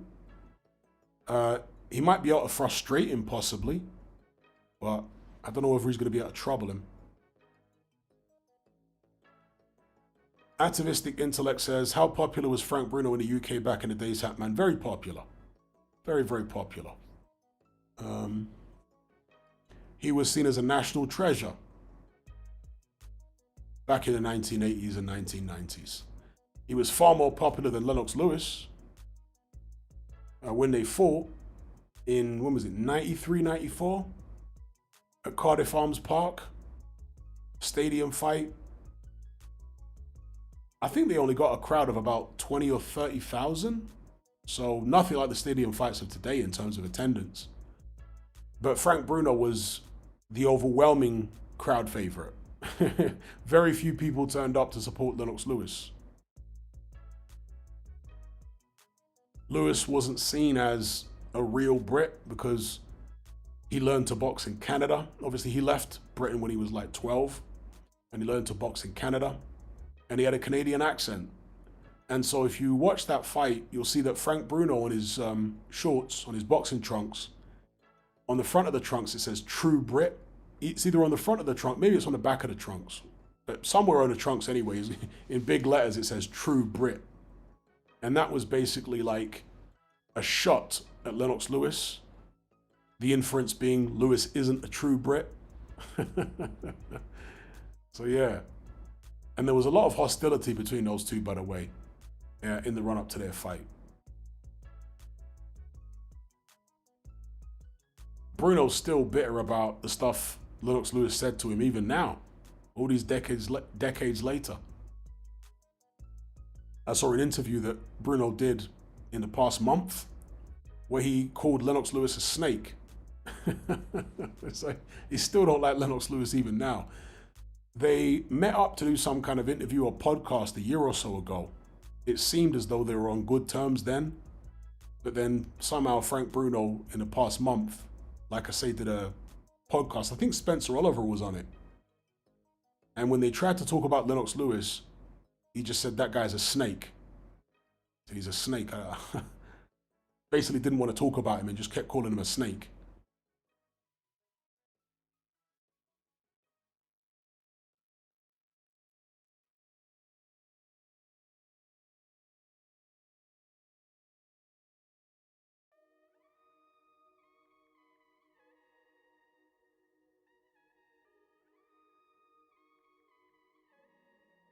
Afro Jam says Chisora took on some of Bruno's style.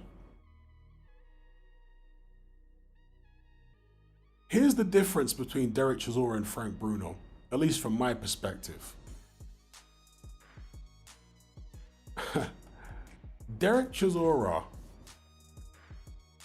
is more like a typical African hustler. And I don't say that in a pejorative way, right?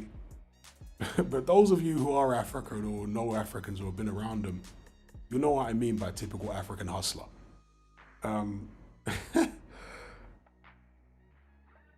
Chisora is smarter than he appears, yeah?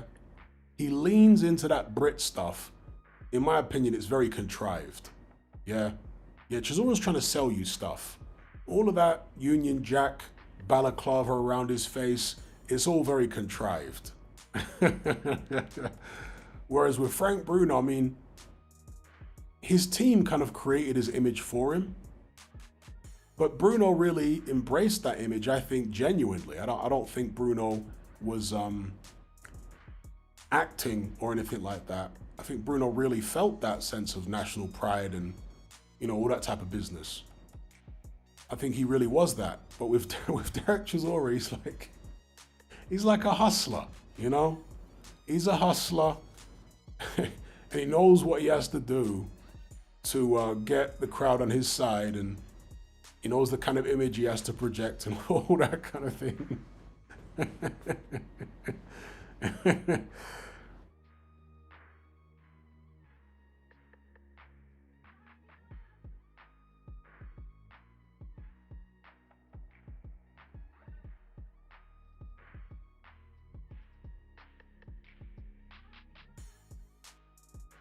Yeah, Chisora's a smart businessman. He's just like a smart African hustler. That's what Derek Chisora is. He's a very wily, you know. I mean, Del Boy is a great name for him because he is like, you know, the Zimbabwean Derek Trotter from Only Fools and Horses. He's a ducker and diver.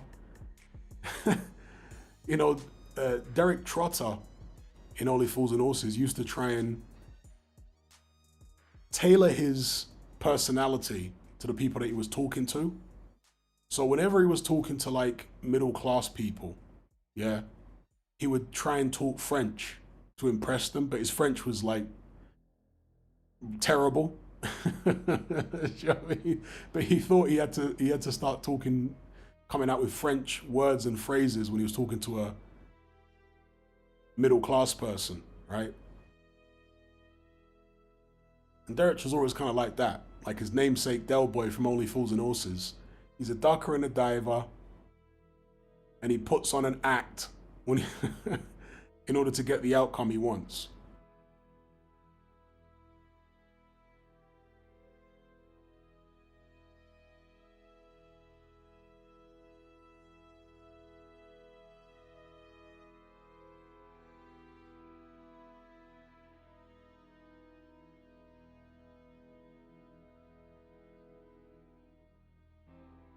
A striker says, I agree that something about Lewis comes off as mean-spirited.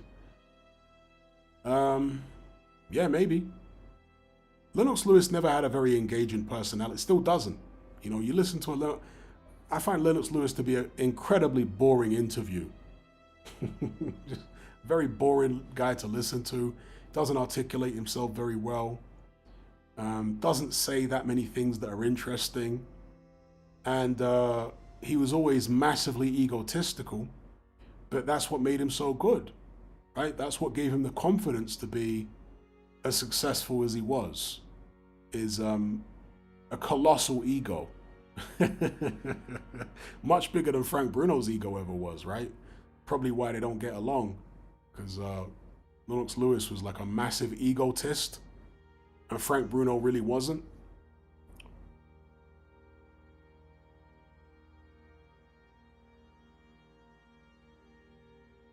Why did Lewis hate on AJ?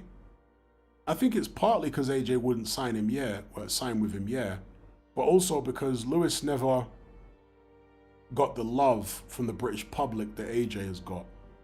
So I think he's also kind of envious to some extent. I think he looks at AJ and thinks, I was way better than you are, but I didn't get half the amount of support. So I think that's an aspect of it as well. He feels like he's just far better than AJ, but didn't get the rewards that AJ's got. You know, AJ's made way more money than Lennox Lewis, got way more love from the fans, despite, you know, not being as good as Lewis.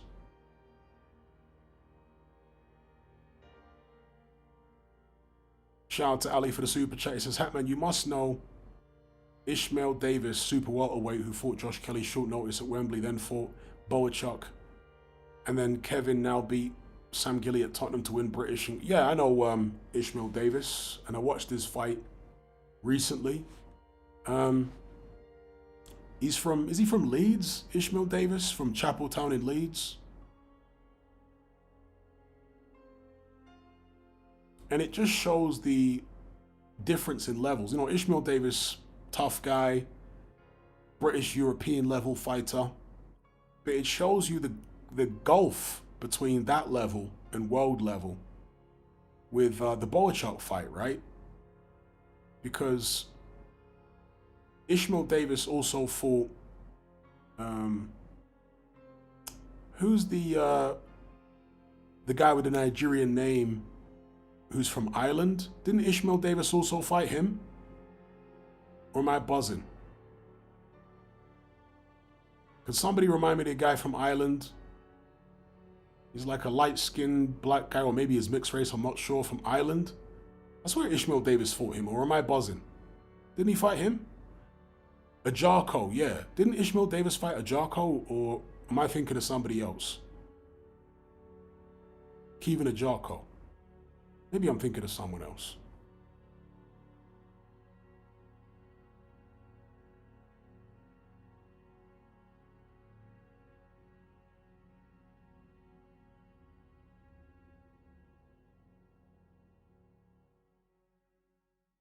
Oh, okay, he's Ghanaian rather than Nigerian. Okay. Oh, yeah, so he did fight. Ishmael Davis did fight Kevin Ajarko. He lost a close decision. It was a contentious decision, right? Like a lot of people feel like Ishmael Davis should have got the nod.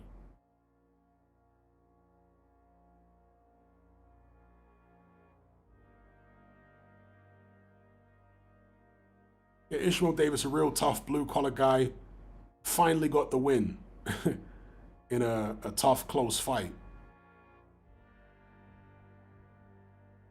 Because he hurt Josh Kelly late in that fight. I remember he stepped in as a very late replacement. It was supposed to be Liam Smith fighting Josh Kelly that night, right? But Liam Smith pulled out with an injury or whatever it was. And Ishmael Davis stepped in. And he had Josh Kelly on skates late in that fight.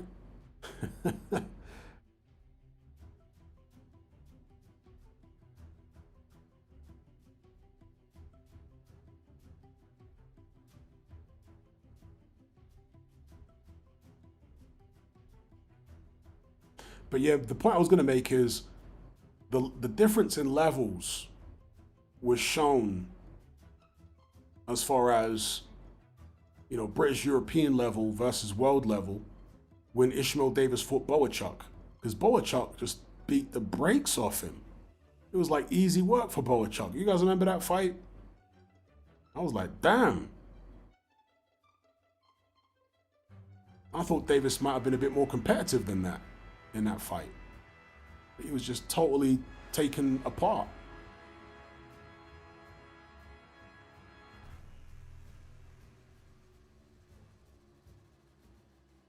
Okay, Afro Jam says Boachuk versus Davis was also on super short notice. Oh, okay.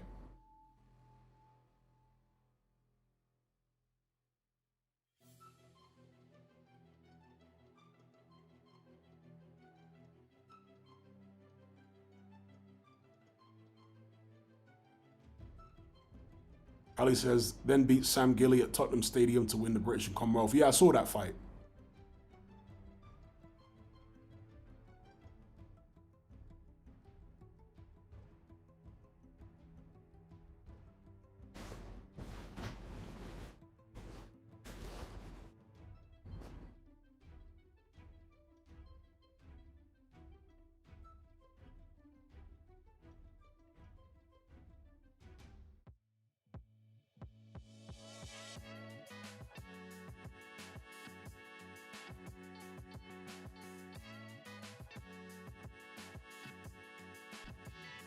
Afro Jam says Boachuk is not that good. But that's the point, right? Boachuk recently lost to a guy who beat him earlier on in his career. I forget the guy's name. Black American guy. Soundly beat him. But yeah, Boachuk totally destroyed Ishmael Davis. I mean, it wasn't even competitive. So you look at that and you think, wow, like, the gulf between the level that Ishmael Davis is at, like British European level and world level, must be vast if Boachuk's beating him that easy. It may have been short notice, but look at the performance that Ishmael Davis put in against Josh Kelly. You know? Couldn't do anything like that with Boachuk.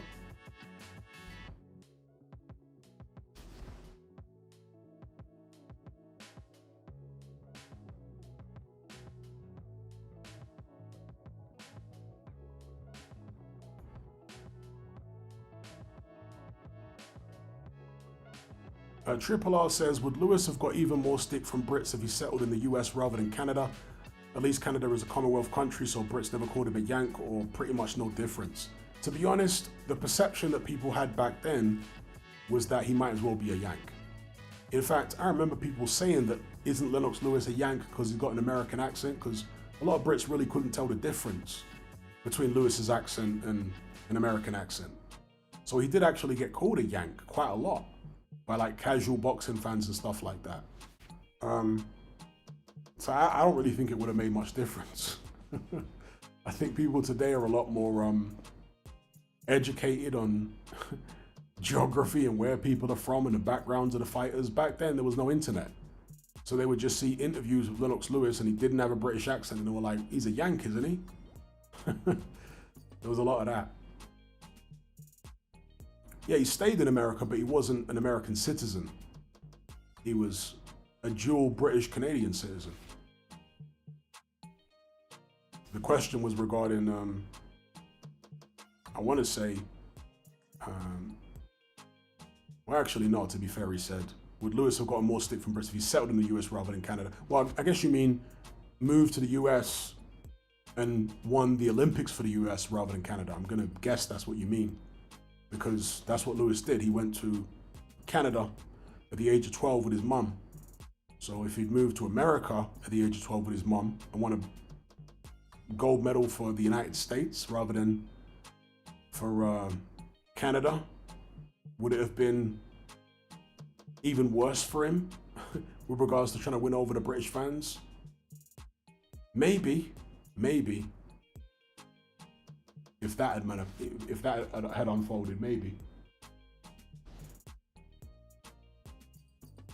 Big up Kevon Green, he says, I'm getting less hyped for fights as this era ends, but I'm hoping the next era is better than the Mayweather-Klitschko years. Who excites you coming up? I gotta say Moses Hitalma. I'm gonna say David Benavidez still. Abdullah Mason is gonna be value for money because he can box and he's fast, but he's got a terrible defense. And so that's gonna make for exciting fights. I'm still interested to see what Floyd Schofield does, because I think he's an interesting talent, Floyd Schofield.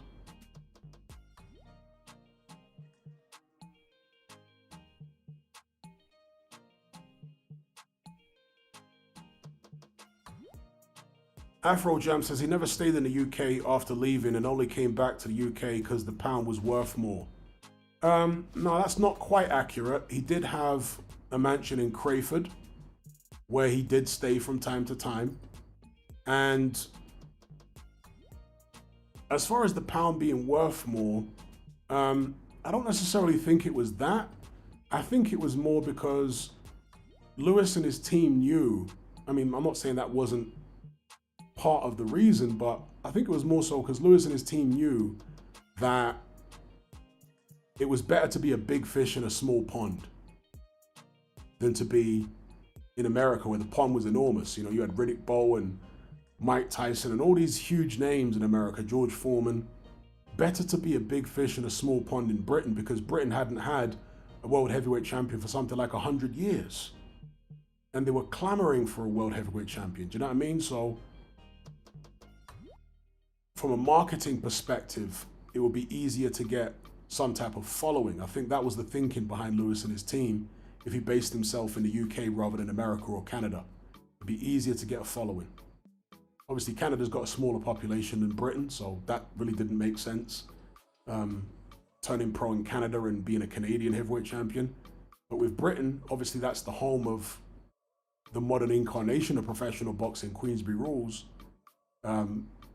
Steeped in boxing tradition, very passionate fans. And so to become the first British heavyweight to become world champion in 100 years, yeah, it was a big selling point.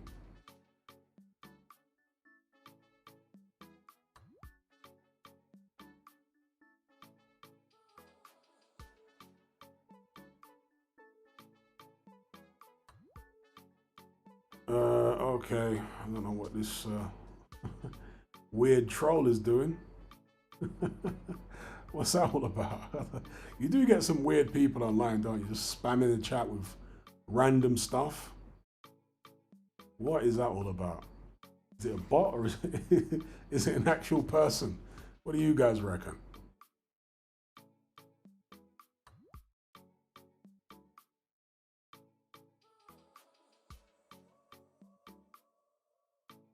Shout out to D-Man. He says, JL Pataya versus David Benavidez, thoughts? I think that's a step too far for David Benavidez. I think JL Pataya beats him. And I think Benavidez's people will steer him well clear of JL Pataya. Maybe I'll be proven wrong, but that's what I suspect will be the case. I don't see David Benavidez fighting up Pataya at all.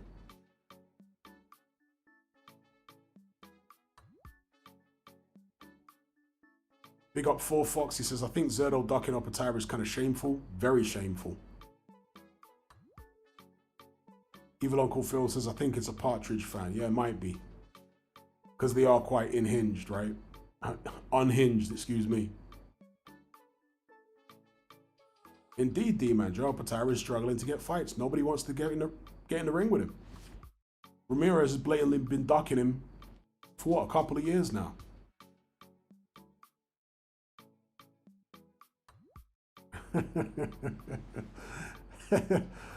You get some weird ones, bro, that just turn up in the chat and say all kind of random stuff. Often zesty stuff. Yeah, there's some zest monsters out there.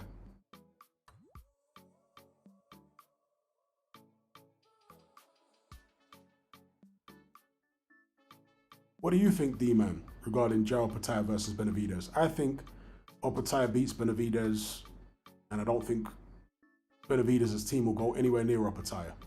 That's my take. What's your take? 4 Fox says, Opataya will lose when he goes up to heavyweight, and these guys are just waiting for him to move up. You do get that feeling, don't you? That Opataya's kind of trying to delay moving up to heavyweight because he knows it's going to be tough. He'd rather win more titles at cruiserweight first, solidify his legacy before moving up to heavyweight.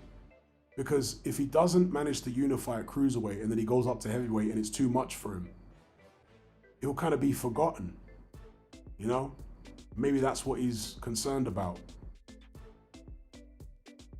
He wants to lock in some type of legacy before he moves up to heavyweight. So if it is too much for him, he's still got the cruiserweight legacy to fall back on.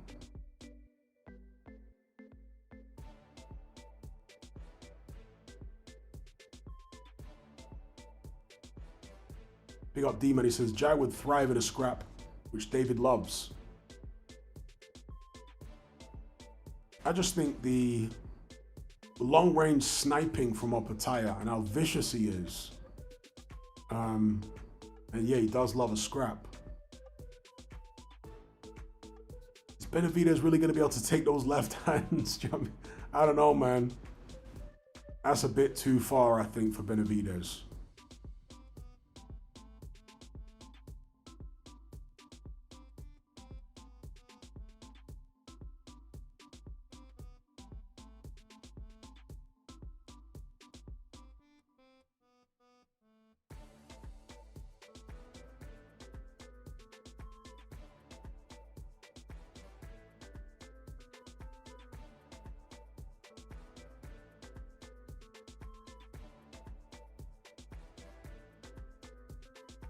Four Fox says they're going to freeze out Opataya until he moves up. Wouldn't be surprised if Benavidez fought Jack after Zerdo. I think that'll be the move. That's what I'm expecting. I'm expecting if Benavidez beats Zerdo, then I would expect him to then either fight Badu Jack or move back down to 175 and target Bivol or Beterbiev. That's what I expect him to do. I don't think he's going to go anywhere near Jai Opataya.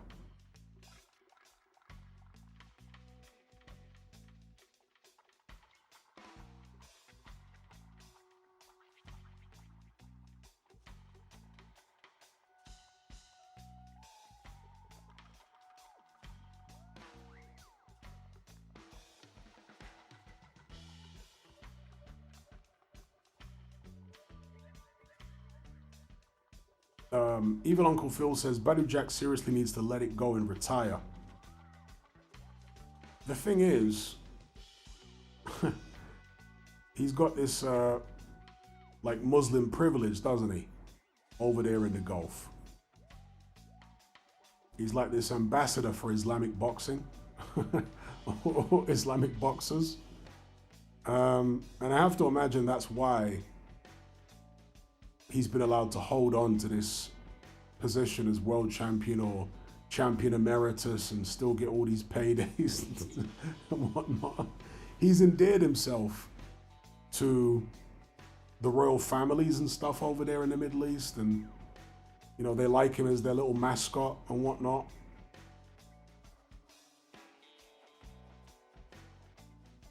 because there was that horrible decision. You guys remember when Badou Jack fought that Popeye guy?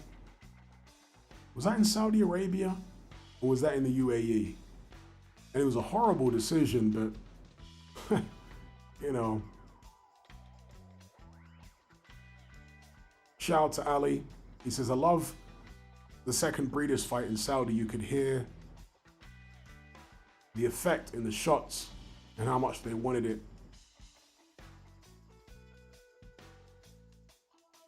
In the glory was a barn burner. Yeah, I thought both the Opataya Breeders fights were good. The first fight, obviously, Breeders broke Opataya's jaw.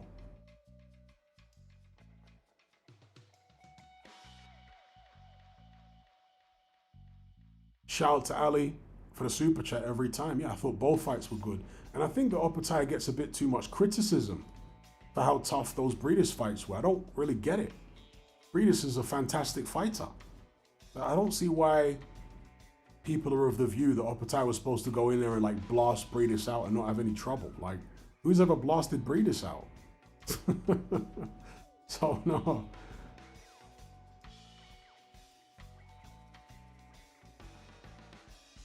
Yeah, that's right. Badou Jack is Swedish. By nationality, yeah, she's Swedish. Although he might have, well, it's almost impossible to get Emirati citizenship, but since he's got all these connections in the Middle East with the royal families and whatnot, maybe they've given him citizenship, I don't know. Some people do get it, but it's very rare.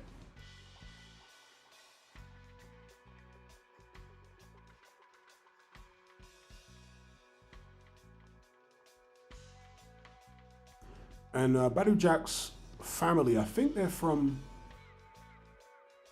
Gambia. I think Badou Jack's family is Gambian. I want to say they're Gambian.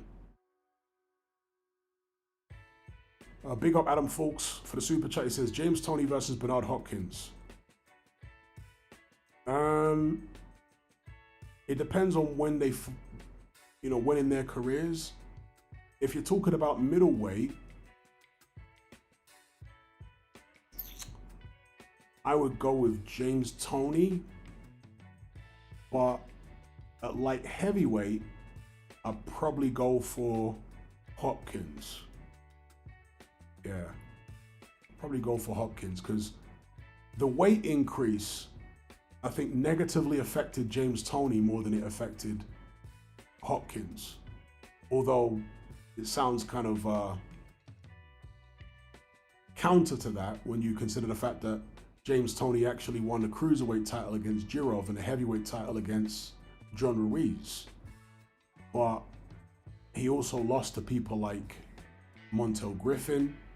He had a draw with, was it a South African guy or Congolese guy? I forget where the guy was from, an African guy called Drake Tadzi or Tazi. I forget how to pronounce his surname. And these were like light heavyweight fights. So, yeah, I want to say if it was a middleweight fight when they were young, early on in their career, I'd probably take James Toney over Hopkins. But a light heavyweight, I would have taken Hopkins.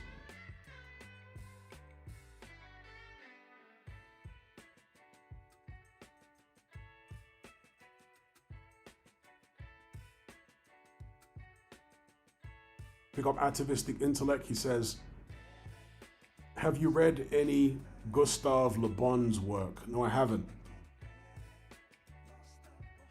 Would you care to enlighten me about it?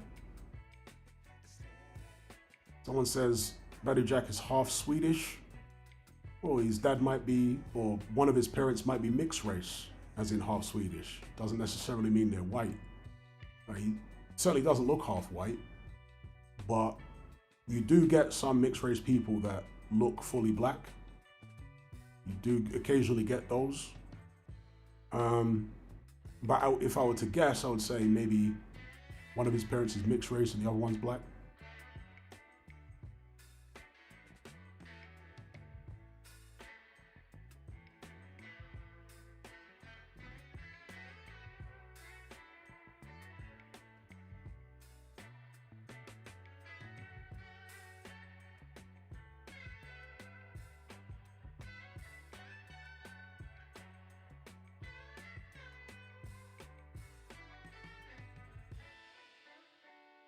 Arcane says Badu Jack came a long way from being a TMT jockey. Yeah, I remember when Badu Jack got knocked out in like a round or two. I can't remember who it was, but he fought in America and he got chinned in like 2 rounds or something. You guys remember that? Who was that guy that chinned Badu Jack early on in his career? I got like blasted out in a couple rounds.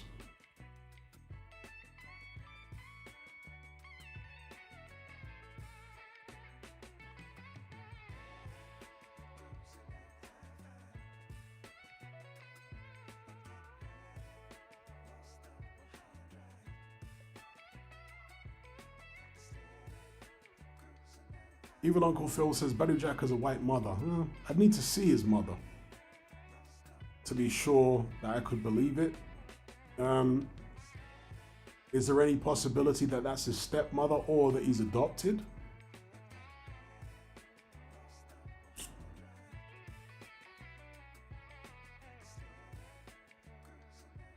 Did Gambians ever do that farming thing that Nigerians used to do where they farm out their kids? That's so weird, right? Farming your kids out.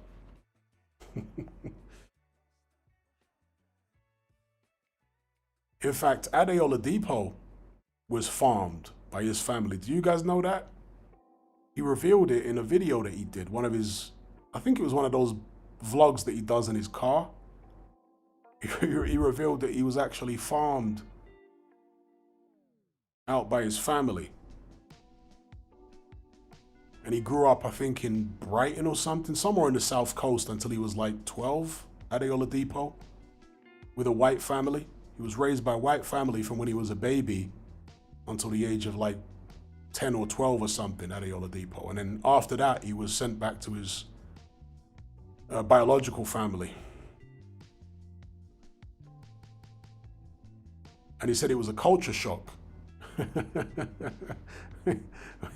When he went back to his African family after being raised by like this white couple, he said it was a massive culture shock for him because the white couple were like really gentle and polite and all that kind of stuff. And that's what he was used to. And then he went back to his like his African mom. You know, he couldn't believe it.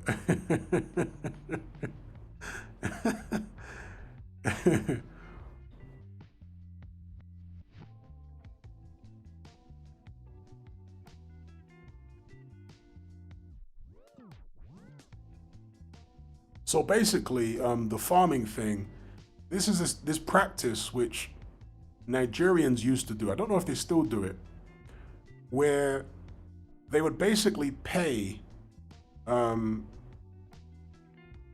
families in places like Britain money to raise their kids. So they'd send them away for years, right, to grow up in Britain. And I think they did it in America. Did they do it in America as well? I'm not sure, but they certainly did it in Britain a lot. Where they'd send their kids to Britain and they'd pay some family to raise their kids.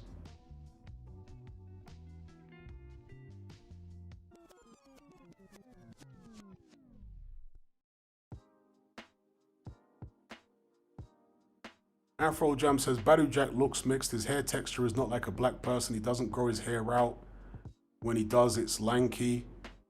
I don't know about that. I mean, you could say Badu Jack looks like he's got something other than black in him, but he doesn't look like a typical half-white person at all. Like, at all. So, if Badu Jack is half-white, he definitely looks a lot more in the black. Like, the black genes are a lot more expressed than the white genes. He doesn't look like a typical half-white person at all. Like, at all.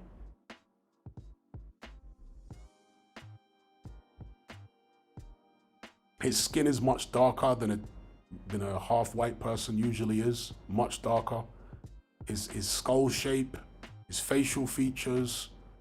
Like, most people who are half-white, they don't look as, their black genes are not as physically expressed to the extent that Jack's are.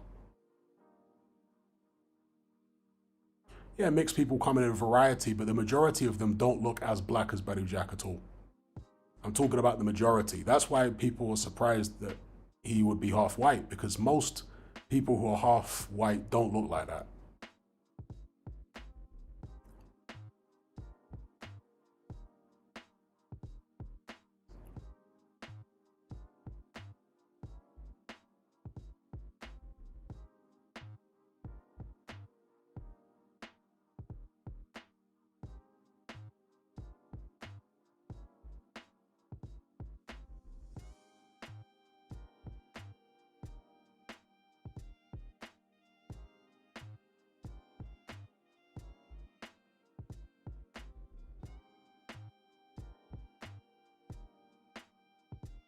Activistic Intellect says it's a very interesting book that goes in depth on the group mind. Most people don't think about collectivism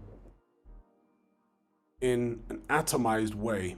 He spoke about how cultural hive minds differ. Okay. That definitely sounds like it's up my street. He says, yeah, he's a French psychologist. He heavily inspired Freud and Jung. He came out with a book in the very early 1900s called The Group Mind. That book was definitely used in 2020 and changed psychology. And to that effect, big up Ben Odom, to that effect, there's a document which you can download from the Internet Archive called The Doctrine Regarding Rumors. And this was a document, an intelligence document by the OSS, the Office of Strategic Services. The Office of Strategic Services was basically the forerunner of the CIA. And they put together this document, which was basically dealing with tactics of psychological warfare during World War II. Yeah.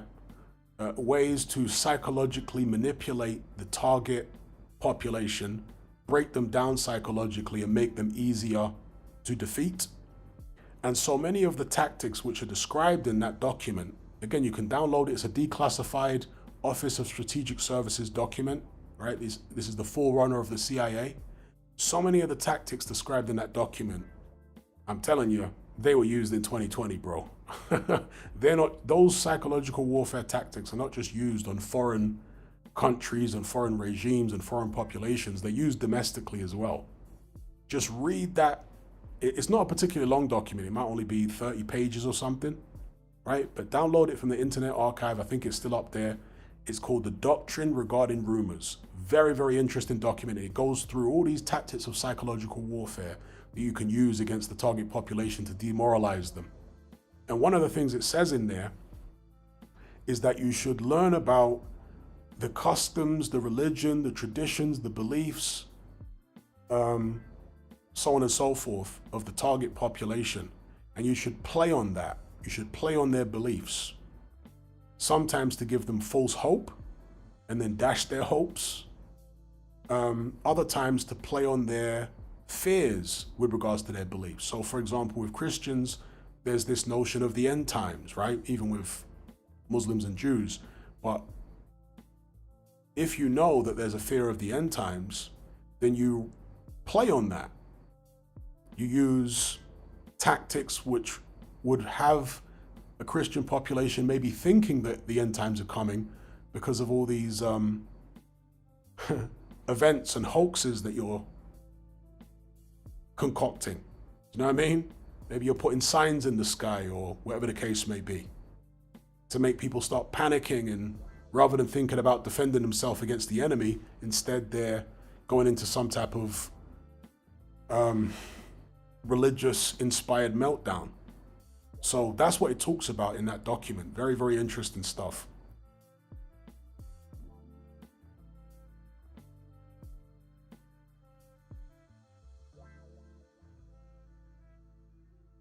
Shout out to Ben Odom for the super chat. Big up Ben Odom every time.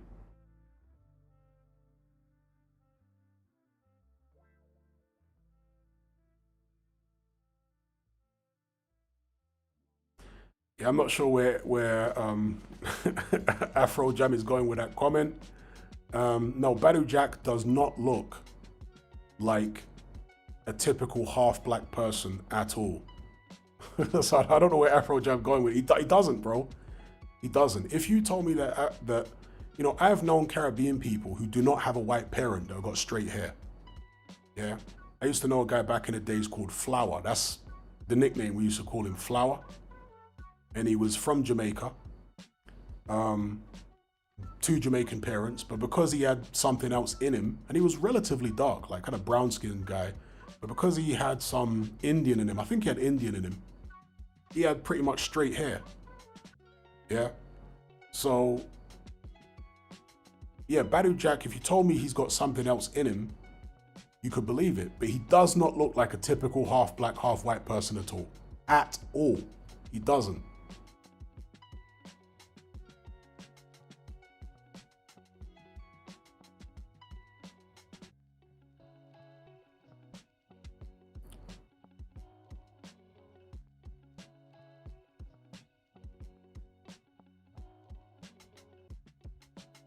Big up Ben Oldham every time.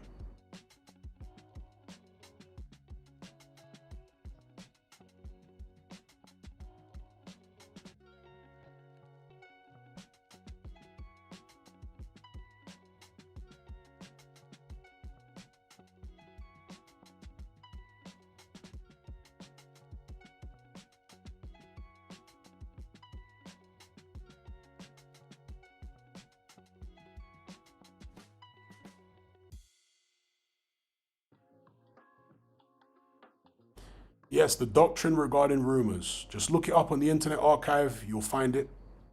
Very interesting document to read. It's a pretty quick read. Um, and it's very explicit in terms of the tactics that they were trying to implement upon the target population, which at the time would have been Germany and Japan, and the other Axis powers. Yeah, the psychological warfare tactics, the doctrine regarding rumors, OSS, Office of Strategic Services.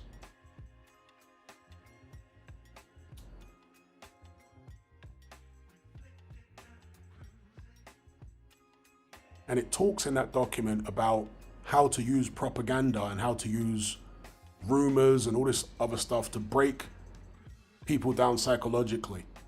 Also, it talks about how you need to basically play the good cop, bad cop routine on a larger scale, right?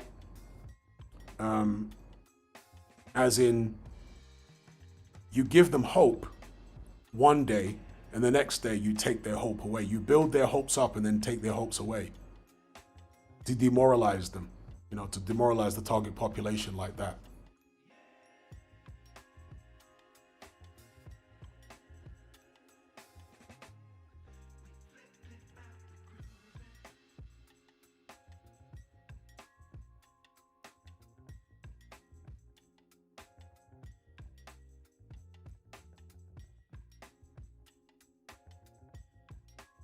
Well, this whole thing about race, it's like Badu Jack in the United States, by most people, and even in the UK, if people just looked at him, most people would say he's black. Would they say, oh, I think he's 100% pure black going all the way back to Africa? They probably wouldn't say that. But most people, if at a glance, if they were to classify him, they'd say, oh, he's a black guy. I don't think most people would look at him and say he's a mixed race guy, because the connotation is that mixed race is like half and half. When most people say mixed, they mean half and half, right? So it depends on what somebody's definition of mixed is, right? Like Malcolm X was a quarter white. Is Malcolm X mixed or was Malcolm X black? Most people classed Malcolm X as black, right? Although he wasn't pure black, he was mostly black, so people just classed him as a black guy. And I think that's how most people would look at Badu Jack. They just say he's black. Whereas if most people looked at James the Gale, they would say, no, he's a mixed guy.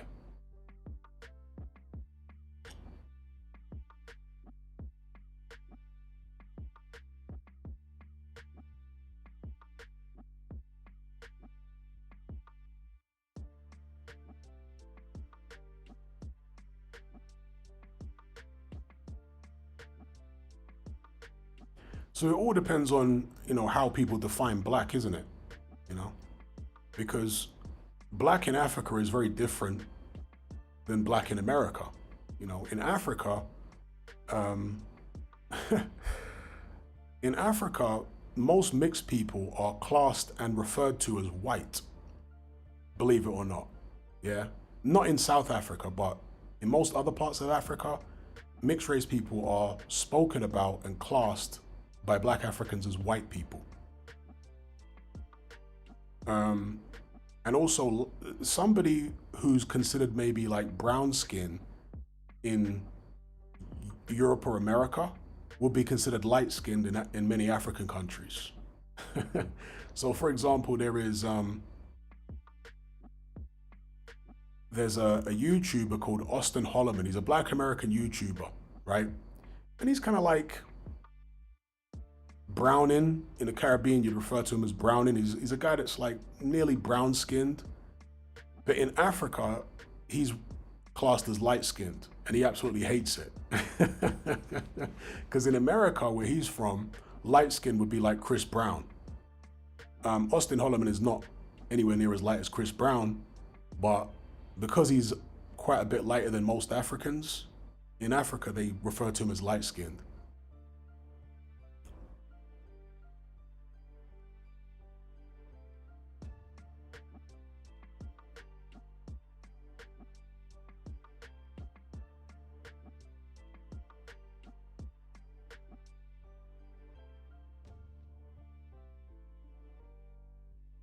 Atavistic intellect says they're making psychology more and more like engineering or something, very mechanical. And unis say psychology is always changing. That's another normie platitude you hear. Yeah, when I studied psychology back in the 90s, the first thing we learned about was like Sigmund Freud and psychoanalysis and what have you. But as I understand it today, what they teach in college and university in regards to psychology is more to do with statistics. And I was kind of taken aback when I heard that. Now, maybe it's an honest attempt to try and turn psychology into a more tangible, quote unquote, science, because there are soft sciences and there's hard science, right? And psychology has always been seen as a soft science, if it's even a science at all. Because you can't weigh, measure, and count love, right? You can't weigh, measure, and count anger. You can't quantify human emotions the same way that you can quantify atoms and, various other things in the hard sciences. And so because of that stigma of psychology not being a real science, maybe going into statistics is like an attempt to try and legitimize psychology in the scientific world. You could look at it that way, or you could also say maybe there's something more sinister going on and they're moving away from psychoanalysis because they don't want people to basically recognize or to be able to recognize and psychoanalyze the people that rule over them. You know what I mean? Since it is a psychopathic establishment that rules over you.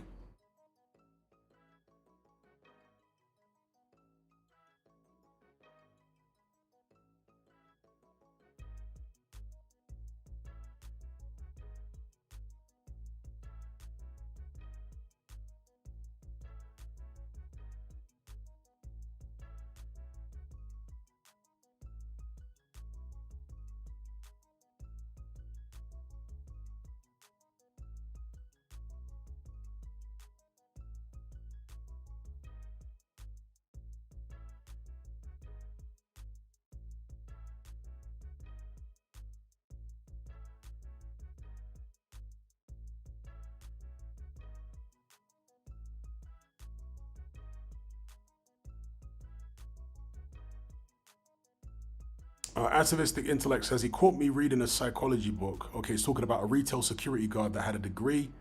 He caught me reading a psychology book and that was him trying to show he's so steeped in psychology with his little degree. I thought, that's what you're 40 and you're a security guard. Well, psychology degrees for most people are going to be pretty useless. Most people that have a psychology degree are not going to make any serious money out of being a psychologist if they ever get to become a psychologist at all. So if you're looking to make money, psychology degrees are really not the one. Most people should know by now, you need a STEM degree if you're really looking to make money, not a humanities degree. So yeah, some people, once they get a degree, they think they're the brains of Britain. Yeah, you do get that.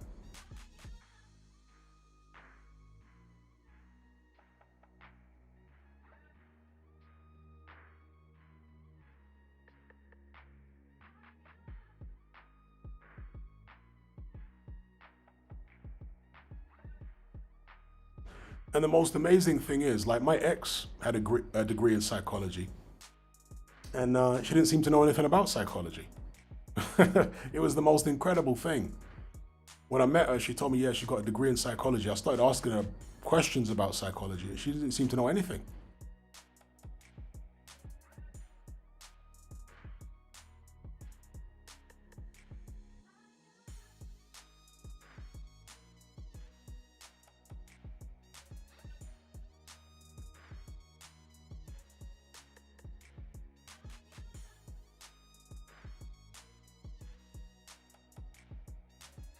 Tony S says, I would take Boatsy over Yard now.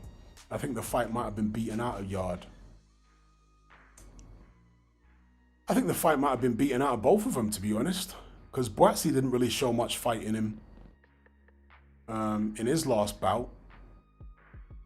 And that was only against, God, what's the guy's name again? I've forgotten his name. Zach Parker. It was only against Zach Parker. He didn't show that much gusto in that fight, did he? And he wasn't up against Benavidez or anybody world level. He barely showed any fire against Zach Parker. So I think the fire might have been beaten out of both of them, Boatsy and Yard.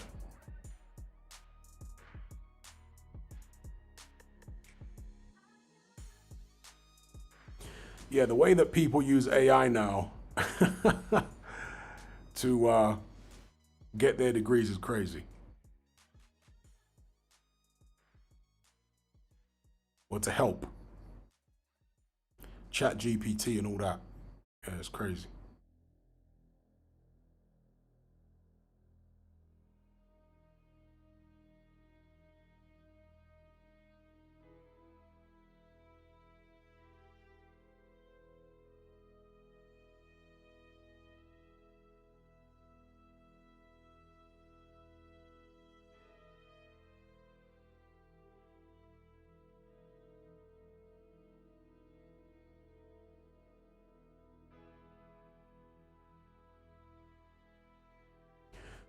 All right, peeps, I'm gonna draw the curtain on this one. As usual, big up everyone who joined the conversation. Special shout out to those who donated via Super Chat. They were suited and booted, supersized fries. Atavistic Intellect, AA13 LDN, Kayvon Green, Adam Folks, Ali, June Sports, Andrew Morris, Matt Borgerson, Manny, A, 4218, D-Man, and Ben Odom. All right? Special shout out to those who donated via Super Chat. And like I say, big up everyone else who joined in the conversation. It's been a blast as usual. Until next time, take care, be good. I'll catch you guys on the other side. I'm out.